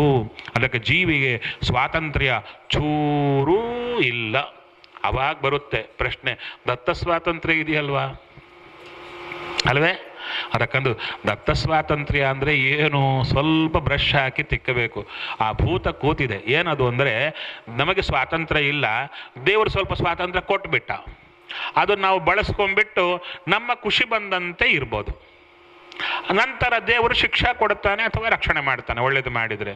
ಅದಕ್ಕಂದ್ರು ಸ್ವಾತಂತ್ರ್ಯ ಕೊಡಬೇಕಾದರೆ, ಇವಾಗ ಮೆಣಸಿನಕಾಯಿ ಇದೆ, ಮೆಣಸಿನಕಾಯಿ ಲಕ್ಷಣ ಏನು? ಗುಣ ಖಾರ. ಹೌದಾ? ಮೆಣಸಿನಕಾಯಿಯಿಂದ ಖಾರವನ್ನು ಬೇರು ಮಾಡಲಿಕ್ಕಾಗುತ್ತಾ? ಮಾಡಿ ತನ್ನಿ ನಾಳೆ, ಆಗುತ್ತಾ? ಆಗಲ್ಲಲ್ವಾ? ಯಾಕೆ? ಮೆಣಸಿನಕಾಯಿಯ ಗುಣ ಖಾರ, ಅದು ಬೇರು ಮಾಡಲಿಕ್ಕಾಗಲ್ಲ. ನೀವೆಲ್ಲ ಒಳ್ಳೆಯವರು, ಹೌದೋ ಅಲ್ವೋ? ನಿಮ್ಮ ಒಳ್ಳೆತನ ಸ್ವಲ್ಪ ಕೊಡ್ತೀರಾ ನನಗೆ? ಆಗಲ್ಲಲ್ವಾ? ನಿಮ್ಮನ್ನು ಸಪ್ರೇಟ್ ಮಾಡಲಿಕ್ಕಾಗಲ್ಲ. ಹಾಗೆ ಸ್ವಾತಂತ್ರ್ಯ ದೇವರ ಗುಣ, ದೇವರಿಂದ ತೆಗಿಲಿಕ್ಕಾಗಲ್ಲ, ಕಟ್ ಮಾಡ್ಲಿಕ್ಕಾಗಲ್ಲ. ಹಾಗಾದ್ರೆ ದೇವರು ನಮಗೆ ಸ್ವಾತಂತ್ರ್ಯ ಕೊಟ್ಟ ಅಂತ ಹೇಳ್ತಾರಲ್ಲ, ಅದರ ಅರ್ಥ ಏನು ಅಂದರೆ ಕೊಡ್ಲಿಕ್ಕಾಗಲ್ಲ ಸ್ವಾತಂತ್ರ್ಯ. ನಮ್ಮಲ್ಲಿ ತಾನೇ ಪ್ರವೇಶ ಮಾಡಿ ನಮ್ಮ ಕೈಕಾಲು ಮೊದಲಾದ ಕದಲಿಸಲಿಕ್ಕೆ ಎಷ್ಟು ಶಕ್ತಿ ಪ್ರಕಟ ಮಾಡಬೇಕೋ ಆ ಶಕ್ತಿಯ ಪರ್ಸೆಂಟೇಜೇ ದತ್ತ ಸ್ವಾತಂತ್ರ್ಯ. ಅಷ್ಟೇ ಹೊರತು ದೇವರು ಸ್ವಾತಂತ್ರ್ಯ ಕಟ್ ಮಾಡಿ ಕೊಟ್ಟ ನಾನು ತಗೊಂಡೆ ಎಂಬ ಕಲ್ಪನೆ ಬಹಳ ತಪ್ಪ. ನಮ್ಮಲ್ಲಿ ದೊಡ್ಡ ವಿಷವಾಯು ತಲೆಯಲ್ಲಿ ತುಂಬಿಕೊಂಡು ಹೋಗಿದೆ. ಹೌದಲ್ಲಮ್ಮ? ಎಷ್ಟು ವಿಷವಾಯು ಕೂತಿದೆ, ಅದು ಸರಿಯಾಗಿ ಅರ್ಥ ಮಾಡಿಕೋಬೇಕು. ಸ್ವಾತಂತ್ರ್ಯ ಯಾರಿಗೂ ಕೊಡ್ಲಿಕ್ಕಾಗಲ್ಲ. ಮತ್ತೆ ಕೊಟ್ಟ ಕೊಟ್ಟ ಇಟ್ಟ ಇದೇನು ಶಬ್ದಗಳು ಅಂದರೆ ಬೇರೆ ಅರ್ಥ ಇದೆ. ಎಲ್ಲರೊಳಗೆ ಬ್ರಹ್ಮದೇವರಲ್ಲಿ ದೇವರು ಪ್ರವೇಶ ಮಾಡಿದ, ನಮ್ಮಲ್ಲೂ ಪ್ರವೇಶ ಮಾಡಿದ. ಮಾಡಿ ಏನು ಮಾಡಿದ? ನಮ್ಮ ಕೆಲಸವನ್ನೇ ಮಾಡಿಸ್ತಾ ಇದ್ದಾನೆ. ಉಸಿರಾಟ ಯಾವುದಿದು? ಫಲವಿದು ಬಾಳ್ದುದಕ್ಕೆ. ಅದರಲ್ಲಿ ಶ್ವಾಸ ಬಿಡುವ ಶಕ್ತಿ ಲೇಷವಿಲ್ಲೆಂಬುದೇ. ಯಾರಿಗೆ? ಲಕ್ಷ್ಮೀ ಬ್ರಹ್ಮಾದಿಗಳಿಗೆ ಶ್ವಾಸ ಬಿಡುವ ಶಕ್ತಿಯೂ ಇಲ್ಲ. ದೇವರೇ ಶ್ವಾಸ ಮಾಡಿಸಬೇಕು ಅಂದರೆ ಪ್ರಯತ್ನ ಯಾರು ಮಾಡಬೇಕು? ಹೌದು? ಆದ್ದರಿಂದ ಎಲ್ಲರೊಳಗೆ ಬ್ರಹ್ಮದೇವರಲ್ಲಿ ದೇವರು ನಿಂತ, ನಮ್ಮಲ್ಲಿ ನಿಂತ, ನಮಗೆಲ್ಲ ಉಸಿರಾಟ ಮೊದಲುಕೊಂಡು ಎಲ್ಲ ಕೆಲಸ ಮಾಡಿಸಿದ. ನಮ್ದೆಷ್ಟು ಬೇಕು ಶಕ್ತಿ ಪ್ರಕಟ ಮಾಡಬೇಕು? ಊಟ ಮಾಡಿ ಕೂಡ್ಲಿಕ್ಕೆ ಎಷ್ಟಕ್ಕೋ ಸಾಕು ಅಲ್ವಾ? ಸ್ವಲ್ಪೇ ಪ್ರಕಟ ಮಾಡಿದ. ಬ್ರಹ್ಮದೇವರಲ್ಲಿ ಜಾಸ್ತಿ ಮಾಡಿದ. ಆ ಪರ್ಸೆಂಟೇಜನ್ನು ಹರಿಕಥಾಮೃತ ಸಾರದಲ್ಲಿ 3 ಕಾಲು 2 ಕಾಲು 3 ಕಾಲು ಅಂತೆಲ್ಲ ಹೇಳ್ತಾ ಬಂದರು. ಅಷ್ಟೇ ಹೊರತು ಆ ಸ್ವಾತಂತ್ರ್ಯವನ್ನು ಕತ್ತರಿ ತಗೊಂಡು ಕಟ್ ಮಾಡಿ ಟ್ಯಾಬ್ಲೆಟ್ ಥರ ನಮಗೆ ಕೊಟ್ಟರೆ ನಾವೇನೋ ನುಂಗ್ಬಿಟ್ಟು ಅದನ್ನು ಬಳಸ್ಕೊಂಡ್ಬಿಟ್ಟು ನಾವೇನೋ ಎಲ್ಲ ಮಾಡಿಕೊಳ್ತೀವಿ ಎಂಬ ತಪ್ಪು ಕಲ್ಪನೆ ನಮ್ಮಲ್ಲಿ ಇರಬಾರದು. ಅದಕ್ಕೆ ರಾಮಚಂದ್ರ ಹೇಳ್ತಾ ಇದ್ದಾನೆ, ದೈವದ ಅಧೀನ ನಿನ್ನ ಕರ್ಮಗಳೆಲ್ಲ, ಆದರೆ ಆ ದೈವ ನಿನ್ನ ಕರ್ಮಾನುಸಾರವೇ ಮಾಡಿಸ್ತಾ ಇದೆ. ಆದ್ದರಿಂದ ಆ ಕರ್ಮವನ್ನು ನಾವು ತಪ್ಪಿಸಿಕೊಳ್ಳಿಕ್ಕೆ ಸಾಧ್ಯವಿಲ್ಲ ಅಂತ ಆ ಲಕ್ಷ್ಮಣನಿಗೆ ಉಪದೇಶವನ್ನ ಕೊಟ್ಟ ಎಂಬಲ್ಲಿಗೆ ಶ್ರೀಕೃಷ್ಣಾರ್ಪಣಮಸ್ತು.